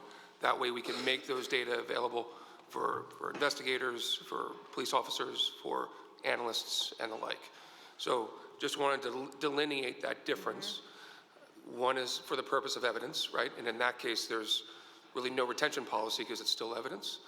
The other one, we have another policy when it comes to retention. So for example, I think we keep LPR data for a year right now by policy. For the purpose of the Genetech camera system, that's 30 days. And a lot of that gets restricted, not so much more because of just the volume of data that has to be managed, but so I just wanted to delineate those two different things. There's evidence, right? And then there's what we do to aggregate data for the purpose of analysis and investigations. Okay, and do we share any of that data with regional or federal partners? Yes, and primarily through the Delaware Valley Intelligence Center, which is our fusion center, where we have multiple federal and state partners present and local partners. Do we have policies of when we share it, or do they have full access to see this information? So how we share information is dictated by by CREA, or the Criminal History Records Information Act, I believe, which is a state statute. It depends on what the nature of the data is. If it is criminal history information, that's different than if it's investigative information, which is also different than if it's intelligence. And each of those different types of information have to be handled in a certain way. But it's all based around whether or not they have a right to know, and if they have the need to know. And those are the two sort of variables that we have to identify before any information is shared. If it's protected information, like intelligence, for example, there actually has to be an audit trail for how that information is disseminated and shared. And that's a requirement by both the feds and the state police. Okay, I think I understand. So we're making, I have some drone follow-up questions too, so I think I got enough there. Yeah, But your time, we're trying to get to a second round. I know. Let me just follow up to finish up this piece then. We affirmatively have to make the decision as to whether or not we're sharing it on right to know or need to know. Is Right. that correct? Yes, And ma'am. who does this? Do we have lawyers associated with this as well? So that's articulated within policy. I mean, and it's also very simple. If it's law enforcement sensitive information that can only be shared with another law enforcement agency, that's the first criteria. Are you a law enforcement agency, for example? The second one for need to know is whether or not that partner has an active investigation. So we can't necessarily share information unless we know from that law enforcement partner that they are actively investigating and that data is relevant to that investigation. So that's an example of right to know and need to know. From an intelligence standpoint, which is where we have the greatest level of protection, that's managed by directive and actually by federal and state policy by our lead intelligence officer, which is the captain of the criminal intelligence unit. And that person makes that determination about whether or not those are met and ensures that those data are properly logged and accounted for. One tiny final See, follow-up. when you have lawyers on council. I can't help it. Now If, you're doing let's interrogations just say ICE was looking for me, Right. does ICE have access to our cameras without your permission to look for me Direct on the question. street corner? No, so I would have to double check, but my gut reaction is no, they do not have access to that. And no, they do not have access to really any of our core systems either. If there's a request that comes through the Fusion Center, that's handled in a different way. But again, they have to meet that criteria of need to know and right to know in order to get access to that information. Okay, thank you. I'd love a follow-up on that to get the full answer. Esquire. Thank you. I know a little bit about questioning, so.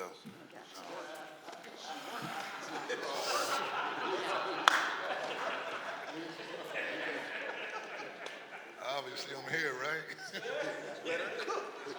So, Chair recognizes Councilmember Jim Harity, Ketchy Lozada, Young, Thomas, and then we'll be officially in our second round. Thank you, Council President. Thank you, Chief, and thank you, everyone who's here. I'm going to say a quick thank you to everybody because I'm not going to start naming names because I run citywide and I deal with pretty much all the captains, and they're all hardworking, caring individuals.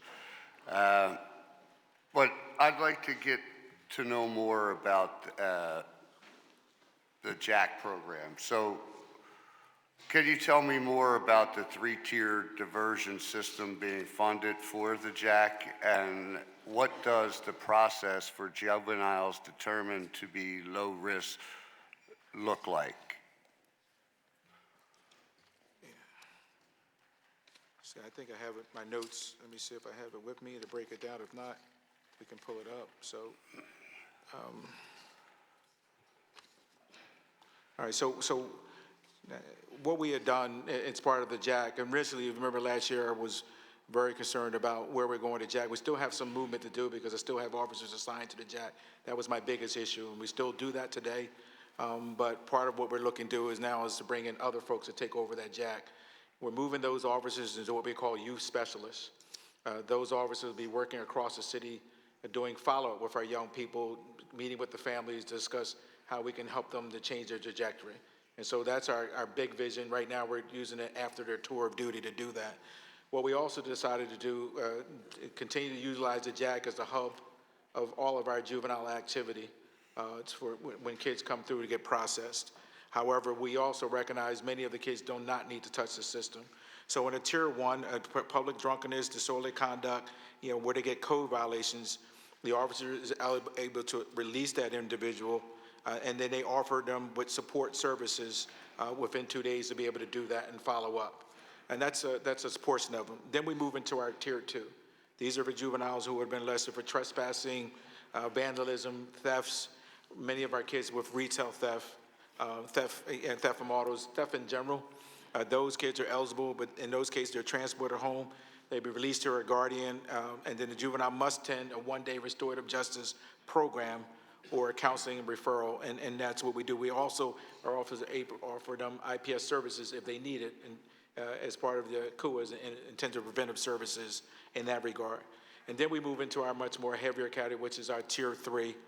Those are going to be, now, again, what we did was walk down this age-appropriate area. So a child who's 10 to 12 years old, if he gets caught with a motor theft, burglary, or narcotics, then we move them into a mandatory process where they go into a diversion model. They are required to complete one of the IPS providers programs, the same program that we use with the school district, and we work with them as part of that process. And then we also do some of the lower level simple assault categories. And so that's our encompassing. We just embarked on that, I guess, 2 months ago? About 2 months ago, we launched that. For my own criteria, I remember, well, like Councilman Johnson, I too, as a juvenile, got in some trouble. One of my first jobs was because my parents decided they weren't going to pay for the fines anymore for the diversionary programs I had to keep taking. For instance, disorderly conduct class we had back when I was a young person for when they caught us hanging on the corner making noise or disturbing people's peace in their houses and stuff like that. And of course the drinking underage class that they used to have, where you would take the class, pay the fine, and then you wouldn't have it on your record.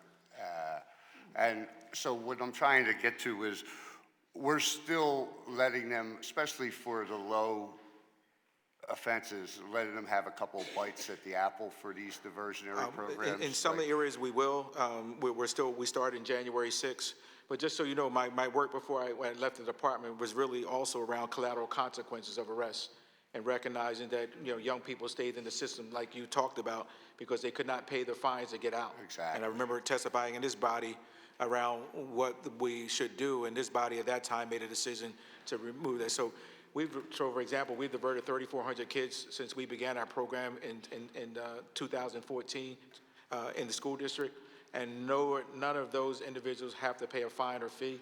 In this case here, they're not charged, and so Department of Human Services and their men and women and their CUAs and their IPS have been a phenomenal partner.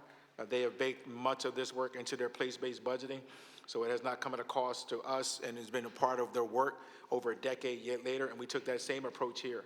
A 10-year-old child cannot pay a fine unless their parents pay that fine. Exactly. And it is unacceptable that we would try as a city of this nature and the issues that we have with our young people that we would think that they could pay. I remember sitting down with children who were 10 years in the system because of exactly what you said. And I tell people, this ain't soft on crime. I can be the hardest guy you ever want to meet. I don't have time for folks out there shooting and all of that, but I do have time for young children, and I will not have a system that's locking up 10-year-old children. And we have to figure out a better way to work with our young people. Absolutely. And we can do both. There's something underlying usually when they're that young. Prevention, intervention, enforcement is what the mayor charges with, and so we can go upstream and do the prevention. And we can also, because that matters, and redirecting young people and keeping them from going deeper into the system has to be just as equally part of our work as it is locking them up. When the mayor picked you as her chief, I was actually excited because of the fact that you spent the time in the school district, because you've seen firsthand that these kids are good kids, they're just sometimes misguided or misleaded. And I think that makes you a stronger chief because you were there and you've seen it, and you were able to turn it around. So I appreciate the work you're doing there, and I agree. We should not be, listen, the idea is to teach them a lesson, making them take the class, the fine. I don't get that either. So I'm glad that we're leaning away from that, because like you said, too many times, too many young kids are penalized because they can't come up with that $100 or $50, and that's not right. Thank you. Yeah, thank you, sir. Thank you. The chair recognizes Councilmember Young, Lozada, Thomas. Then we're officially in our second round. Thank you, Mr. President, and good morning. Just have a couple questions about, first for this round, it's going to be about GVI. And I looked at the budget, and it says that GVI is being refocused to a more surgical, geographic approach. Can you tell us what that approach is and what that approach looks like, and how will that affect the GVI juvenile pilot that's in the 22nd Police District? Yeah, thank you for that question, Council. I mean, part of the, just not so much the, I mean, when I came back to the department, I mean, we have consistently said that we have 10 of our patrol districts that represent the lion's share of our violence, and unfortunately, you have one of those key districts in your zip code that does that, and so just being laser focused on where we are as it relates to going after young people or group violence, the interventions where it's most needed. I mean, and so no disparaging, but I don't need you all over the city. We don't have enough resources. And so just being more data focused and saying, if a large percentage of homicides and shootings are coming out of 19121, then that's where we should focus our work. And so just being laser focused in that part of it. Obviously, I don't oversee them. That comes out of Adam Gear's shop. But Deion Sumter, the team from the time we walked in the door, we're very open to being, hey, listen. And so we provided that information. Here is our areas where we focus at. Layer your work in here, and that's why we ride together in that work. Can I get a point of information? Yes, sir. Boy, are we still doing a call-outs? And we started this program together. We went to New York together to bring this program in the city of Philadelphia, and I get the compassionate police approach, which I'm definitely a part of, but also a call out for me is necessary to tell some folks that either we're going to take the resource and the support that we're going to try to provide for you, or if not, you got to go, right? Because when I go talk to that mom, right, on that homicide case that y'all trying to solve, right, she want answers, and she want to feel a level of comfort, and when you close out a situation, right? So is that still a part of the refocus? Yeah. I mean, the model that we ran, the word I meant to say is closure. I'm sorry, closure. I would say no. Right, the focus deterrence model that was run, that we initiated during my earlier stint here, was really a very focused strategy, as you know, and it was really very, very targeted. And obviously, there was, levers that were pulled. And if anyone in the group engaged in XYZ behavior, then we went into a significant mode of addressing all of that. The GVI is not that. I mean, the GVI is not the focus deterrence model. It is really a model that goes in, I don't want to get ahead of them, but really goes in and works with those families, meets with them, talk to those individuals that they think may be heading in the wrong path, but it is not the model that you recall, and the call-ins. That model does not right now exist in our work. Member Young, thank you, sir. Thank you. Thank you for that. And can you just talk to us about how GVI, because we all know GVI has been, the data says that it works, right? And just talk to us about what we're doing with this juvenile model as we are seeing these, I won't say upticks, but they're more publicized juvenile shootings happen in our city. So can you talk to us about what your strategy is regarding this GVI juvenile model, and what resources will be dedicated to this particular initiative? Yeah, so I thank you for that. As you know, around 12%, a little over 12% of our violence across the city is involving juveniles. And one of the things that we identify, and I was pleased to hear that Commissioner Massey and David Irizarry met with you most recently to walk through the gang reduction youth development model that we're putting into the 22nd district. Part of the reason is we also asked, there is a true partnership between myself and Adam Gear and his team as their work evolves, and my work evolves as we overlay in that prevention, intervention, and enforcement space. And part of that work was asking them as part of their juvenile to work in your specific area, because you have a large percentage of young people engaged in the behavior that you described, and aligning that with our gang reduction youth development program for those who are listening. And I mean, that is a program that's been run out of LA going back to 2007, where they really focus on all the things that the mayor has talked about: prevention, intervention, violence interruption. So that's why, you know, the GBI program was an excellent tool for that. But most importantly, community engagement, and working through a fellowship that I received from Stoneleaf Foundation to bring in David Irizarry, who comes from the outside, who's very steeped in that, is working together is to see if we can really build a bottom-up model, not a top-down model, a model built in the community. So we're going to do, as you know, Summer Night Lights is a program that they do in their program where they bring young people together. We put cops and staffing out there to create positive events for the young people in that space. And we'll be able to review that model where we have the research, and I know Kevin Thomas and some others are involved to be able to do that research to see if that's a path forward for how to engage in those areas, particularly around our young people where they're highly concentrated and oftentimes nothing to do. Thank you. I'm looking forward to working with your office on that model this summer. I think it's a great idea, and I think we're going to see some reductions in some of the things that we're looking for. Council President, I have one more question. I do know you had to put information during my question, and so please, thank you. Just one more question for this round around car break-ins, right? This is something that affects the quality of life of folks in my council district, particularly around where our rec centers are, right? These are large spaces where there aren't homes, right? There's no visibility. So can you talk to us about what the police strategy is around solving some of these car break-ins or preventing some of these car break-ins that are happening in and around our city?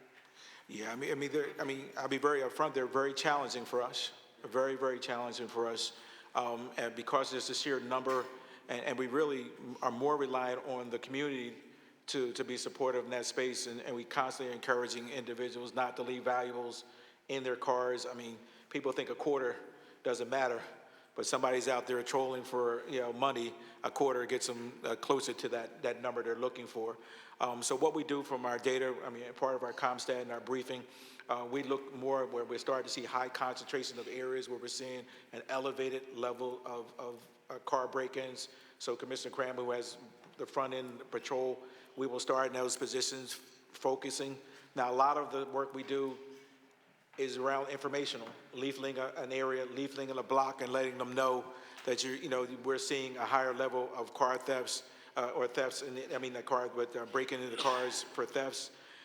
But it is a challenging from a staffing perspective to be able to really, with the sheer numbers, oftentimes, and then oftentimes when you get the individual, because it's a low-level offense, I mean, they oftentimes are right back out the door. And this is every administration. This is not a indictment of the DA's office. That's been since the beginning of time. And so we try to be very focused. If you have an area, and what we try, to communicate to the community to help us in that regard. As we start to bring on asking more communities around ring doorbells, we believe that strategy. Commissioner Massey is leading that work under the direction of Mayor, and we have a grant to start to see if we can start to incorporate the ring doorbells into our visual and ask community to, hey, take a look at during this time and this time, did you see anybody walking up and down the street? But it is, be very honest with it, and so I'll always sit here and be honest. It is extremely challenging with the level of violence and the level of other crimes that we have to really focus. So we really are really laser focused on those areas where we see a high level of incidences, and then we direct the captain to put resources in there, whether it be visual patrol, bike patrols, leafleting is a big parameter, and then also trying to make an arrest. Is there any victim compensation fund for that type of crime? When I'm talking to constituents, it kind of like kills their entire day when they come out in the morning. They see that their car window is smashed in. And, it is. It's I think the victim compensation is not related to property, unless doing a crime. And doing a commission of crime. But unfortunately, no. But again, we'd love to talk to you more about your councilmatic districts and how we can make sure you're informing your people, and even talking about how we can let you know when there's a particular spike in your area so you can reach out to your constituents to make them aware. I think it is really common, and that's sorry. Yeah, I just want to add, I think the education component is very, very effective. I mean, it happens, I know in Point Breeze, it happens from time to time, and I remember the response from the 17th Police District PDAC, they would actually work with the police to actually go out and put the pamphlets on our cars telling us to be aware. And some of it just also, it's not all on the cops. I think it's a public-private partnership where rather it's town watch should be in the neighborhood, right? Being each other neighbors' eyes and ears, but also the small thing is making sure that your doors are locked, and the small things when people come and peek inside your car, you might leave your plug, you might leave your charger cord in there, right? They may think it's a phone in there. And if I'm correct, I think in the past, there's also had people with firearms have been stolen based upon break-ins inside cars. And so just being vigilant on our end as well, making sure that you lock up your car. And also who's walking down the neighborhood that you normally don't know, right? Or that person that's just walking down the block, just taking a look, or in the evening checking doors. And so just being each other's eyes and ears, I've seen been somewhat helpful. But I want to keep this round moving. So Councilwoman Ketty Lozada, then Councilmember Phillips. Thank you, Council President. First, I'd also like to recognize and shout out the captains of East Division who are strong partners of mine and of the community, as well as the captains from the 15th and the 2nd. Thank you to all of you who are here today. Special shout out to Deputy Commissioner Rosario for all of his work and his commitment to restoring and reimagining the Kensington community with all of us. Mentioning Kensington, we have worked together over the past year or two on different things to improve quality of life. We've worked with community residents, with businesses, with young people, all to create tools that we put in a toolbox in order to change what is happening there. And so I'd like for you to talk a little bit about how some of those tools have actually worked, what some of the challenges are. KPD is there. How have they been received? I know that when I talk to community residents, they're excited about having additional police in their community. But there are concerns as it relates to how they respond to some of the folks who are living in substance use disorder. And so I'd like you to talk to us a little bit about what is happening there and how have the tools that we have provided you with and that we've come up with together, how have they worked? Yeah, I'd be remiss if I didn't bring up Commissioner Rosario. Part of my work when I first arrived and my first request to the mayor was to be able to make a deputy commissioner one, because of his skill and his capacity and his understanding of the work, and obviously being the first Latino police commissioner ever in the history of the city of Philadelphia. Commissioner Rosario has been on the ground from the beginning, as you know, addressing this issue. So I think I'll let him walk through the questions you asked, and then I'll come back. Councilwoman, I don't mean to be, good morning or good afternoon, Council. Pedro Rosario, Deputy Commissioner, leading the Kensington Initiative. Could you just break down the questions one more time, slowly, so I can answer each of them? So we've worked together with different tools in order to restore and reimagine Kensington. We've worked together with community residents, with families, businesses, children. I'm going to use, for instance, the curfew bill that we all worked on together. What have been some of the successes over the last year and a half since KPD has been in place? What are some of the challenges? I know that I can share with you that one of the challenges that I've heard from some community partners is that the response to how officers treat some of the folks who are living in substance use disorder, sometimes they'd like to see it done differently. And so I want to hear from you, what are some of the challenges that you all are experiencing in that community, as well as what has worked? Have the tools that we've put in the toolbox, have they helped us restore quality of life? And I know that we're not there yet. I know that there's a lot of work that still needs to be done, but over the last year and a half, how has things changed in Kensington? So I think I think we're in a better place than we were, let's say, a year ago. The efforts, and it's, as Commissioner Bethel alluded to in the beginning, it's a formula that doesn't only involve the Philadelphia Police Department.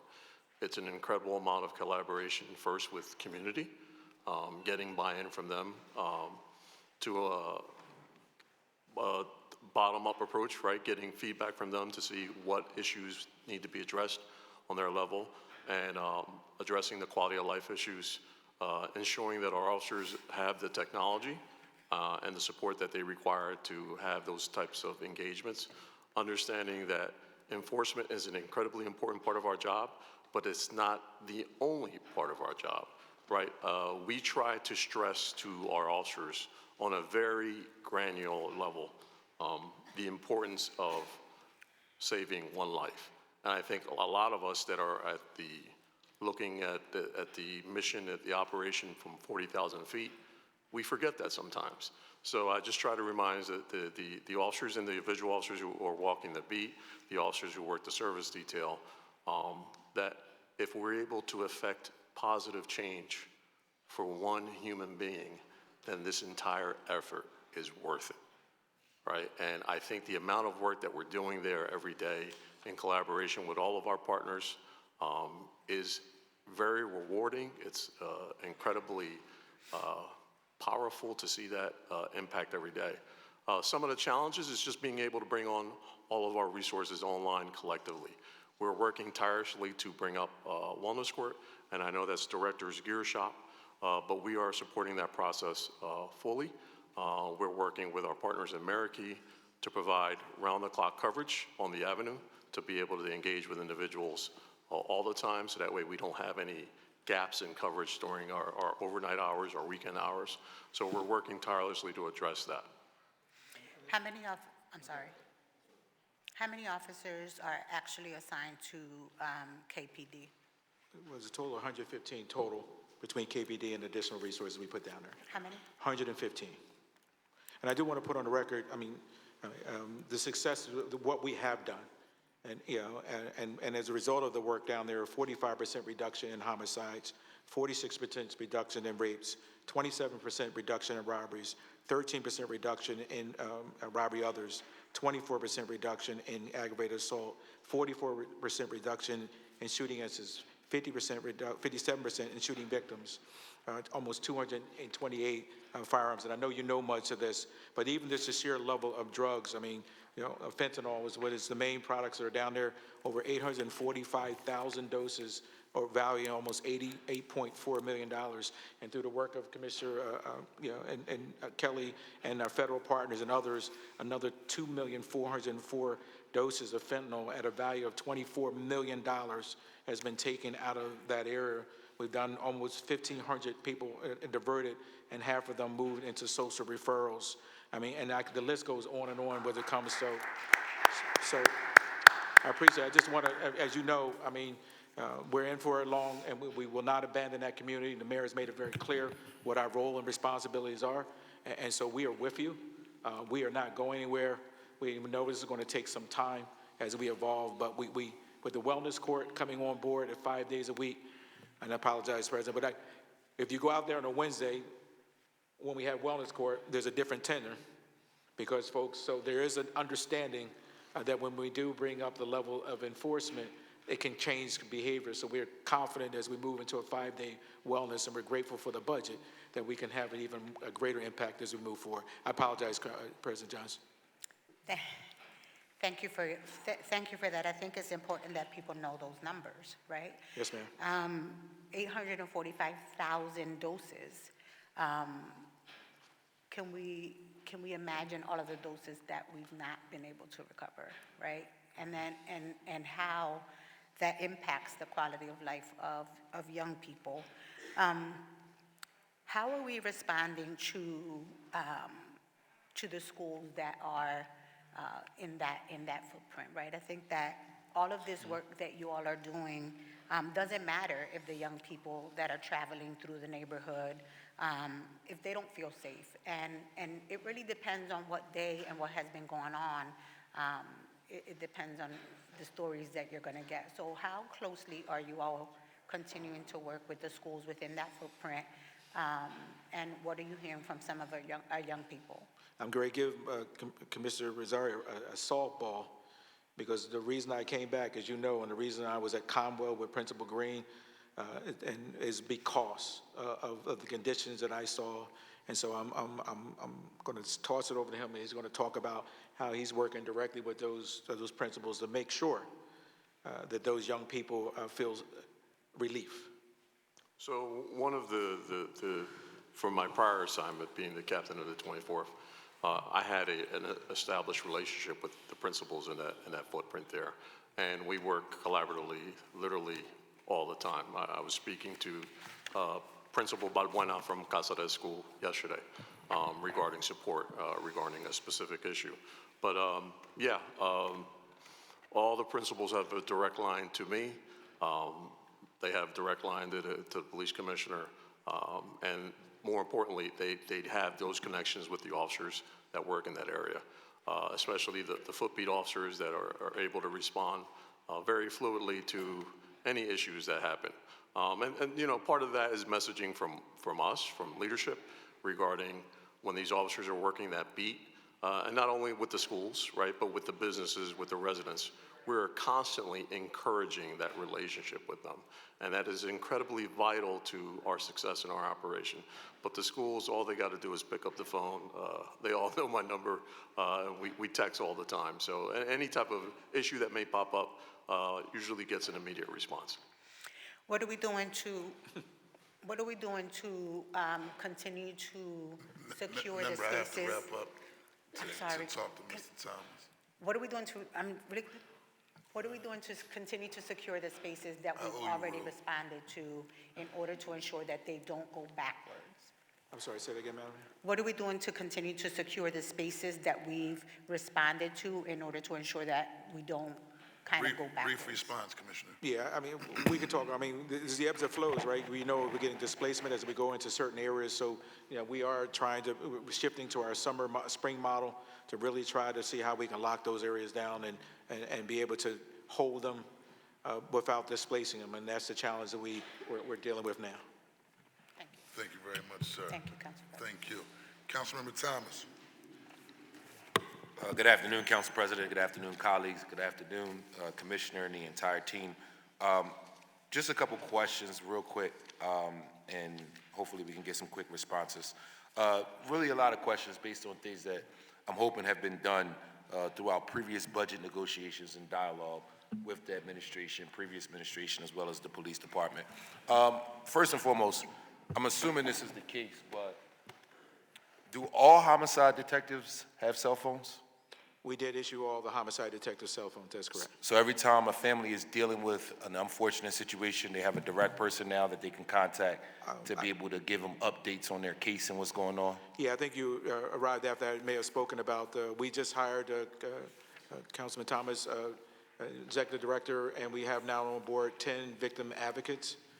They are being trained now, they're from the community, and they will be taking on some of the primary roles. They will still be engaging their detectives, but they will have, for the first time in our history, victim advocates embedded in homicide. They on the same floor.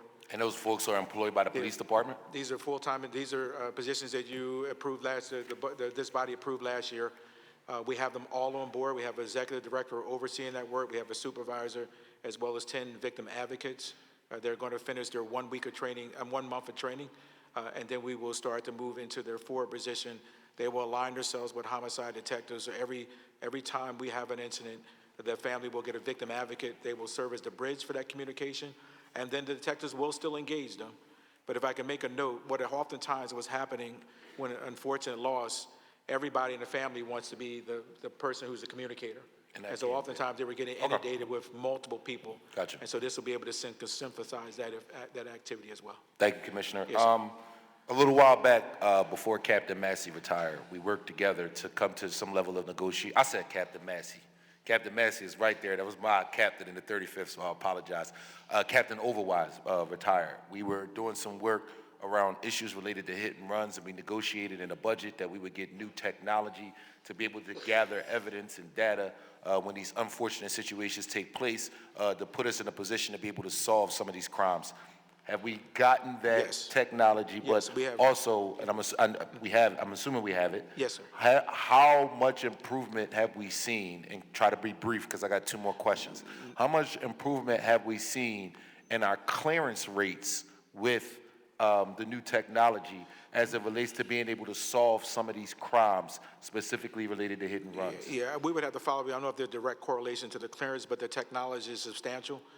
Even now, the technology, if you recall, I think you even highlighted at the time around drones, and so we now have an officer with a drone, and we're training another one and his staff to be able to connect that drones with the technology to the point they can actually fly over the scene and map out all of the activity, the scene, in that regard, using that technology. So it's been a great benefit, and we appreciate the receiving of those dollars to do that. So I won't come back for a second round. Okay.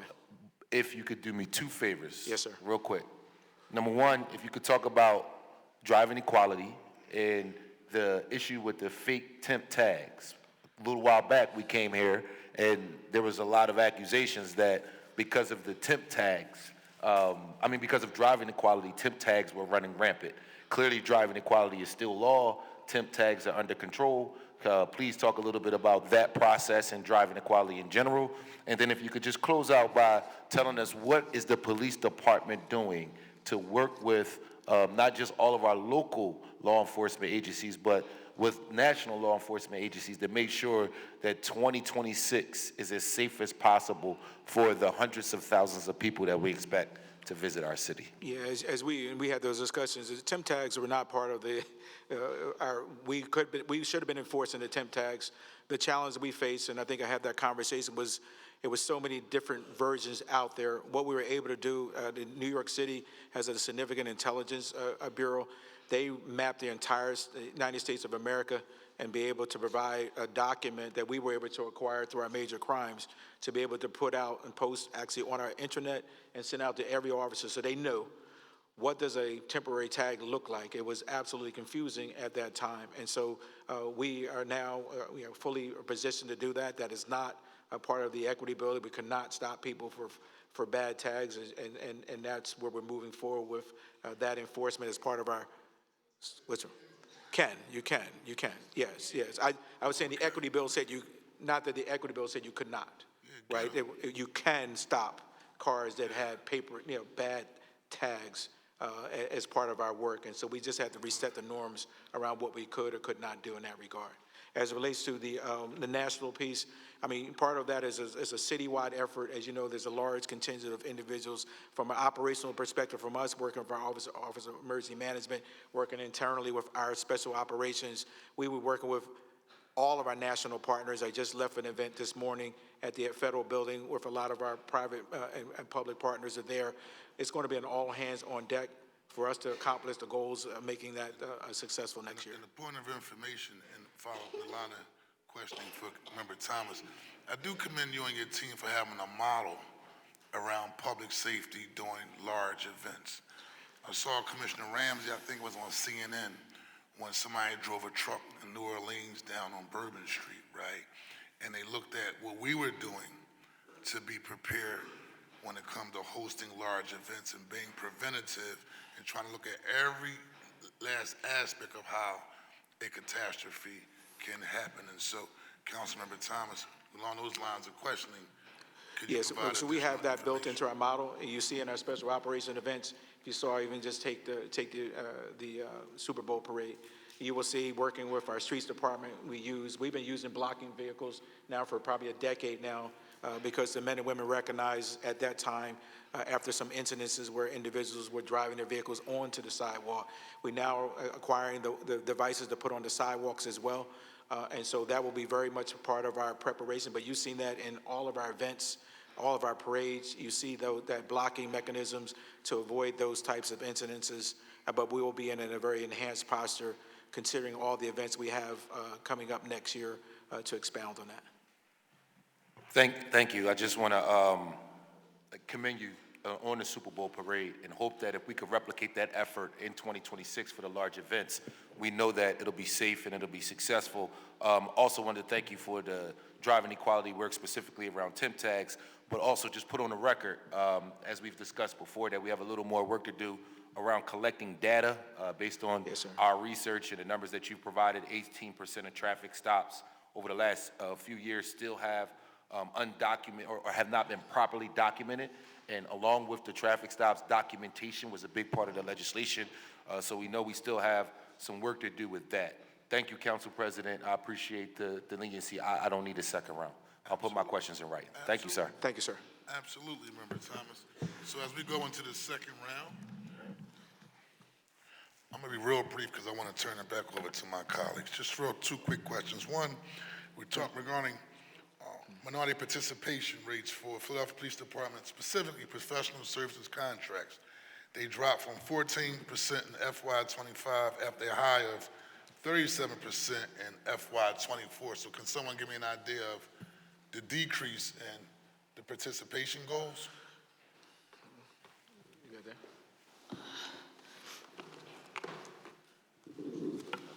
I'm sorry, Council President, can you repeat your Yes. question? Minority participation goals, minority participation rates for professional service contracts dropped to 14% in FY25 after a high of 37% in FY24. So to be quite frank, black and brown and women contracts, which were at 14%, they're at 14% now, and they dropped from 37% in a year. So how did the dramatic decrease happen? So we had a couple contracts that caused that large increase, which obviously was a positive thing. This year, we had a very large contract with the Octo Group, which is what's getting us to our current percentage. We're always looking to increase that number, and we specifically, I know our finance department and Yvonne Whittington specifically looks to work on that, and it's a continued goal for us. And we'll follow up you, Councilman, with give you specifics on where that increase came from and where the decrease is and what we're doing moving forward.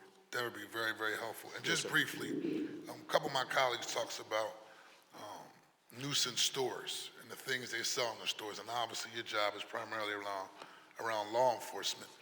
And, you know, I look at a lot of activism that is taking place. I look at also how certain stores, as Member Bass would say, pry on poor neighborhoods, right? Take advantage of poor neighborhoods. I want to give you an example and see how y'all can be supportive of our efforts. And don't everybody pull out at one time, because it's not real. These were banned. I did a bill back in 2013 or 14. They're banned in the city of Philadelphia unless they're a fluorescent color. Obviously, this was purchased from one of the stores that takes advantage of primarily neighborhoods of color, to be quite frank, right? I know in Point Breeze, somebody had a gun, wasn't real, about 2 weeks ago, got into a shootout with a police officer. Is there a way that maybe we can explore partnership with L&I? Now, we know y'all focus on law enforcement and y'all take a comprehensive approach, but also when stores provide products like these, right, in neighborhoods, it perpetuates the cycle that makes our neighborhoods unsafe, that makes your job unsafe, and it's clearly illegal. And so I want to embark on figuring out how we can work in partnership together with L&I to make sure if they are illegal and they're selling them to our youth, right, and I call it really, you're taking advantage of our neighborhoods, right? Rather it's the vaping, rather it's the crack pipes that's being sold, but this is death and destruction, grooming young people at a very, very, very early age, right? And putting everybody's life at stake. How could there be ways to address it? And I know we limited on manpower, but No, not on that. this is a budget conversation as well to kind of keep our young people in our neighborhoods safe. That is the most frustrating thing, right? And what you described, I think I remember when being a captain working with, I think may have worked with Anton at one point more. Yes, and because I saw young people coming into school, we started to see a pattern of young people coming to school with the same, and we traced it back to a corner store. It's like $4, right? And now, we asked them to stop selling them, and they stopped selling them. So some things I think we need, and the community was involved. And so I think would love to sit down and talk about it, but sometimes, that should be a conversation, and I have no issues with having those conversations with those individuals, letting them know the impact and the danger they put with our children. And I would encourage anyone who's listening or have this today, that if they have a store that's selling those types of items, there is no delay in that. I don't think we have time to sit there. I mean, we can build it out, and I know that's not what you're saying, but we would take immediate action to have those conversations in a friendly way to let people understand that that's not acceptable, that you're putting our young people in harm's way. And I will tell you that many of the time, the margins of those things, they're drawing them in because they're trying to get them to do other stuff as well. But we should be able to address that in a multitude of ways. One, through using our community relations officer to have a conversation. Two, legislating, and three, obviously taking enforcement actions if they don't comply. And for the record, you pull up, or any of your officers on the scene of the situation, you looking at this as it's real or not real? What's coming to your mind first? Listen, I mean, first, let's be frank. I ain't even gonna point in at y'all, because y'all might. I won't point at. But But you understand what I'm getting at, right? You get out the car, you're not sitting there saying, oh, is it real? Or maybe, I'm not sure. You're going to, what mode do you go into? Well, I mean, the men and women are trained when they encounter someone with an armed and dangerous adversary, they have their appropriate protocols they can use. I won't say they go immediately to their discharging their weapons.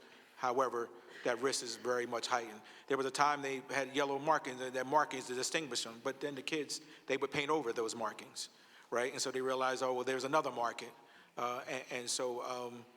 It's tough. I mean, because it just makes our environment unsafe. But I think all the things you described are all the things that are happening, and I would like to do that sooner than later. And hopefully you'll give me where that one came from. I will get you the information, yes, sir. For the record. Thank you very much.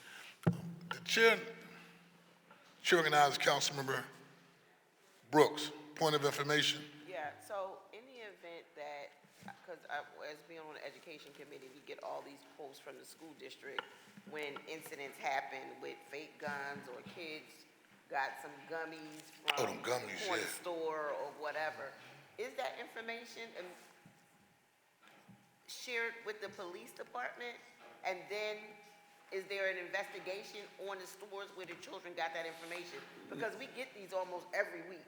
And I kind of figure out in connection with the majority leaders, paraphernalia, corner store information that we're working on, and these guns, how or what is the relationship between what happens in neighborhood schools and the police department, and is there an obligation for the schools to report those type of things to the police? No, sir, not so much, but I think you raised some good points. We had done that in kind of an ad hoc way if we started to see a pattern in the schools of kids coming in from a particular area. But I do think that's something we can bake into our protocol. We run the program. We have police officers and a detective at the school district who administer the program, so we can build that in. I think that's a great idea to walk back, because for a time we were arresting the kids but we don't do that, right? That's still a toy. Right. At the end of the day, it's still a toy, and right? I'm thinking more right, not but the no, arrest, but I think we can.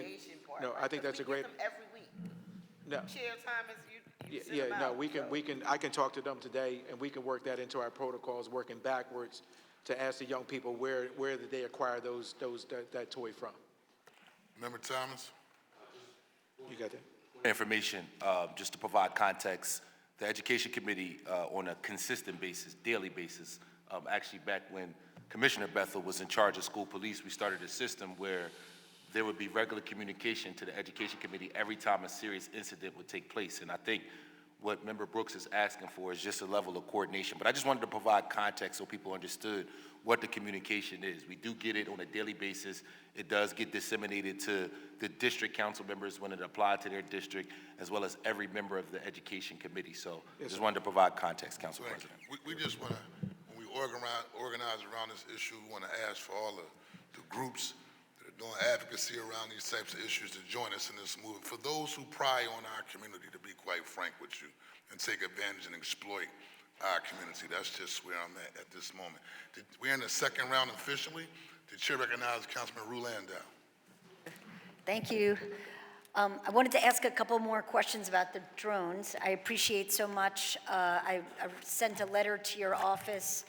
You wrote back to me. Appreciate our conversation that we had after that. But I wanted to get some of this on the record. You said that you got 9 drones initially using private donations from the Philadelphia Police Foundation, and you have 18 more that you're going to acquire in the next round. Have you acquired the 18 additional drones yet? No, we're still working through that process. We will have them before the budget cycle is done. And is there any difference in specifications between the original 9 you got and the next 18? No, they're all under the same company. Skydio is the product that we're using. Can you offer current metrics showing how successful or not the first drone responder program has been? Well, I mean, I guess when we describe what the measure of success, I mean, right now we're still in the testing model of it, deploying it into, so we can see the success that we're going to have for our large-scale events. We can see how successful that is to help us with the parades and the oversight with some of those large areas. We can see that. We can see the success that we're seeing working at the Eagles game because of just a large contingent of traffic and other issues has been extremely helpful for us to support that area. We can see the success most recent, as I described, finding a young child, and even most recently, an incident where we were doing overwatch for a high-risk warrant, and they were able to identify a person hiding and be able to take him into custody without any further action. But we're very, very much in the early stages of our model to set our objectives. We still will start as we work into Kensington doing the open-air drug markets.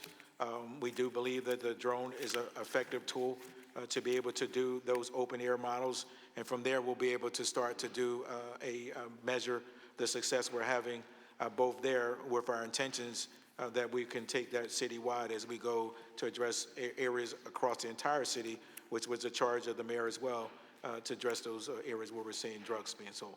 Thank you. You talked about the police foundation being, I didn't know much about it, a mostly unregulated entity, which gave me concern that they were able to purchase drones without council oversight. Well, I mean, I share, I mean, I don't know, we say unregulated. The foundation has been around for for decades. They have been able to support the police department in those areas of where we need support. They have given us funding for our wellness program to help us with our police officers. The bikes that you see there, purchasing bikes to help us as we move forward in our work, purchasing motorbikes because oftentimes we didn't have the capacity, purchasing us helmets. Then when we didn't have helmets for our men and women, purchasing communication devices when we didn't have communication. So I can go to the list and go on. So I don't know as it relates to unregulated. I think they have just stepped in as an entity. This is the foundations across the nation. They recognize that our budget does not have much discretionary funds, and those additional things that we have. It's posted on the website, so you can go to the Police Foundation. They outline all of the services they gave us. And I would say, as it relates to the drones, what they were able to do, not just around the purchase of the drones, but give us the funding to be able to get our licensing, to be able to be a forward organization in the nation. Also give us a license to fly autonomously for you, for the council and those listening. To fly a drone, you have to see the drone. And so we were able to fly in an autonomous manner. That is moving us into our first responder model. And so they've been giving us a seed money, which came on the heels of the funding that I received from City Council already to purchase drones. So they just accelerated that purchase and be able to help us get our program underway as we went through the procurement process. Would you? A real quick one, because Okay, I'm going to switch over real quick to just ask you about your new MERT program, the Major Incident Response Team, and you've got personnel, and you're organizing a civil disorder team by recruiting individuals who have had MERT or other specialized training. what do you consider civil disorder? Civil disorder, I mean, it goes a gamut. I mean, we can go from rioting to activity that's, out of where we need a heightened level of response. And so I'm not sure is the question, like I mean, I'm not sure of the question. Are your MERT personnel, Yeah, or MERT, is it police officers or Police non-police? officers. They're police officers. Right. Or will they be deployed to protest as well? Deployed for protest, they will be, so if we, for example, have a protest that we believe may turn into civil unrest, we will have a MERT team, potentially, depending on the deployments, staffed somewhere to be able to respond if they needed to respond. And they do come at a heightened level. They are wearing protective gear. They are coming with helmets. They are coming with all of those gears, but they're activated when we're in a very heightened alert and a heightened situation where that level of force may be required, i.e. when we went into the encampments. We use our MERT team because they're trained, they understand how to escalate and de-escalate, they understand how to operate as a mechanized group, and they know how to do it effectively. And that's why we had great success both with the Drexel and the Penn encampment, because our MERT team took the forward lead, working with those two different departments as well to support them, to be able to do that successfully with no injury or danger to them. And so what we do know is when my officers were hurt in the riots, many of them, they wear the protective gear, because when bottles and bricks and other things are thrown, and we demonstrate that from the riots, then so the sheer number of men and women who got hurt in that regard. So they are highly trained, highly effective, very efficient, and de-escalate and escalate as necessary. Thank you very much. Okay. Yes, Good, Commissioner? Yes, You good? I just saw it. You got some notes? No, he was giving me follow-up. some Okay. Chair recognizes Councilman Jamie Gaultier, then Councilmember Dr. Anthony Phillips, then Councilmember Majority Leader Gilmore Richardson, then Councilman, is there a Oversight. chance we could take a short break, or is that possible? I just got to go. All right, we'll keep moving.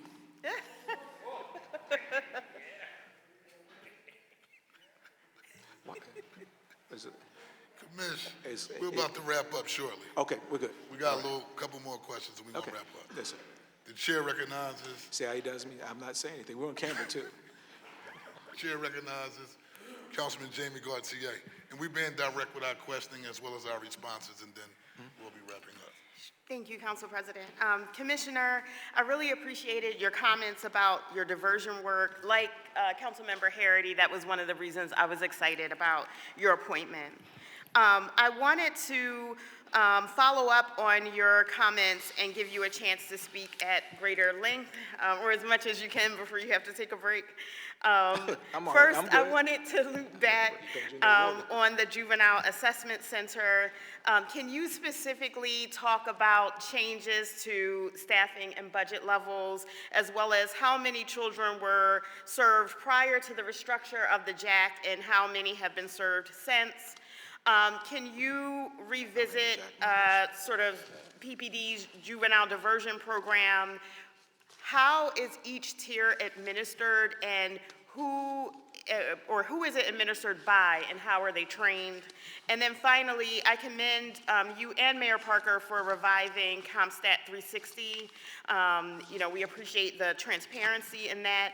I wanted to ask, will juvenile justice and diversion efforts be reflected in CompStat? So for example, are there goals for reducing juvenile crime levels and recidivism? How are we tracking our progress in those areas? And I see this similar to how we're tracking the daily census at PJJSC. If we, what measures, I think Councilman Jones always says, we know something matters by measuring it, right? So how are we measuring our efforts with juvenile diversion? That's not one question, that's 20 questions. Multiple questions. I'm sorry. So I'm going to have to I don't think I'm going to get all of that. I'll just give you overarching, and then I'll follow up with you if you want to, in writing so with much, the responses. I don't have the specific numbers. We haven't changed the model of the JAC as it relates to the work and the workload, but I can get those numbers for you. One of the adjustments that we have made, though, is David Irizarry, I described, who's running the Gang Youth Reduction Program, has now taken over all of our juvenile supports. So he comes from the outside. David's a fellow who's come to the department he has a background in juvenile justice, and he's working extremely well. I know with Lisa and the team back there as they evolve the JAC. So he's been given the full authority to really bake in this process. All of the diversions go through the juvenile assessment team personnel. So that team there, those folks working under Faith and Lisa are ones who execute on reaching out to the families, and all the paperwork comes back to that. So that stays part of their central focus. They are the overseer of all of the juvenile work we're doing. The enhancement that we're adding is moving the officers who are there, once we able to move them and move in non-sworn personnel to do that forward processing, is those officers beginning the process now to be switched over to youth specialists. And their work will be similar to a model out of Cambridge, where they really took their men and women and put them out in the field to work with young people in a different way. They follow up on our tier. So this next week, they'll be going out following up with those kids from Tier 2, in particular Tier 3, but those kids who are not engaging or the programs are not following up. So this is not going to be a check the box. We're going to be very intentional about that. As it relates to the evaluations, we've been evaluating, so we created a youth committee. I created a youth committee. Lisa, I know you know Lisa, so when I refer Lisa Thurl, I have a committee. Anton Moore, what's his other name? Ricky Duncan is on my committee. Dr. Naomi Goldstein, who's been leading the research for our work when we started in 2014. Her team and the youth team at her facility are leading that work with us. So and Commissioner Stanford, all of us in that group making the juvenile decisions moving forward as we go through this process. And so we have an evaluation tool. We have not identified the funding yet to have the more deep diving analysis, but Dr. Goldstein and her team have been at the forefront to be able to set up the capturing of the data. So we can capture the base data, similar to what we did with the school diversion, and then when we're able to identify research dollars to be able to now do a more deep dive into the recidivism, and we'll be able to do some. Kevin Thomas and his data team are very skilled in being able to do some of the surface data, but we want to get more entrenched, as we did with the school diversion program, to see exactly the expansion of this program and the impact it's going to have on our juvenile kids being arrested, the recidivism rate, and the like. And in addition to that, at the school district, before I left, Dr. Blasco is working on a project that was able to get a fellowship there before I left, where she's going back and looking at 5,000 young people who have been either shot, killed, or killed someone, or were killed, shot, or were shot by someone, and looking at all that data to go back upstream to see exactly where we could have had an intersection point to make a different direction. I'm really excited about where that's going to go. I think that's going to have national implications, particularly coming from a strong urban center like this, where was that child when he was in 6th grade or 7th grade? Could we have done something different with him or her then? And if that comes to fruition, I think that's going to have a significant impact on how we deal with juveniles moving forward across the city. Thank you. Can I get a very brief request on record, not a question? On request, absolutely. I see that we have in the proposed budget a request for 200 new community policing officers. I wanted to request that some of those be, if possible, assigned to our business corridors in the 3rd District. Our captains, Captain Brown and Captain Waters and Captain Green, are working really hard to try to make the corridor safer, but we still have a lot of activity, particularly on Lancaster Avenue and on 52nd Street, and I think we just need more of an on-the-ground community policing presence to continue to make a difference in those areas. Yeah, I would have to follow up. We have an initiative underway that the mayor is directing us to really focus on increasing our footbeat posture, particularly in our business corridors. And so that's not in the budget. That's just part of our work as relates to, so we don't have an additional 200 officers coming in as relates. Okay. I'm sorry if I Which is vacancy. misunderstood As we that. fill our vacancies, we're down 1,200 officers. Okay. So, but one of the part we're balancing is the mayor gave us our charge to increase the number of foot beats and, which community beats, and we've been able to do that by taking the staff that we have now and redeploying them. So if you have a business corridor, we try to cover most of our business corridors as part of that work. We would definitely follow with you to see if there's a corridor that, but we are going to continue as we're able to get more staffing on to be able to increase our men and women on foot and on bikes. And part of the reason we're getting the e-bikes was the hope that they'd be able to travel further distance so we can cover more ground. But for right now, we have, so we're going to walk through, we can walk through, Commissioner Stanford shared with me some of the numbers. We have over like 200 and something officers on foot beats and different, with our summer initiatives, our steady beats and our school beats. But we can talk through some of the areas that you may want us to consider as we build out our model. Thank you very much. Thank you, Council President.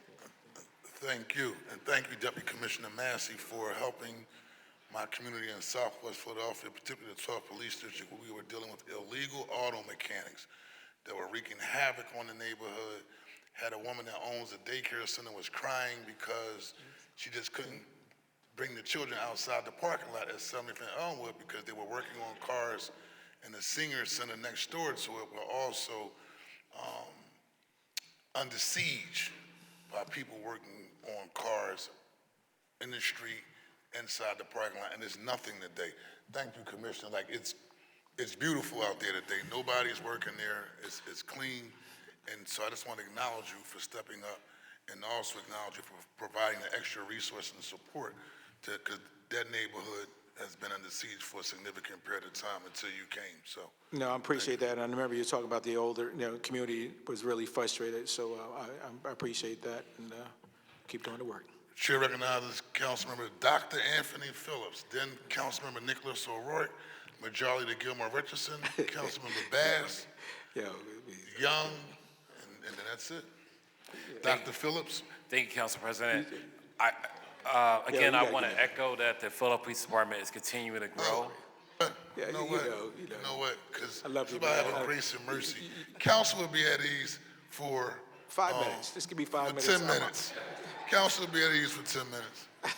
Oh. Listen, it is what it is.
The chair recognizes Dr. Phillips.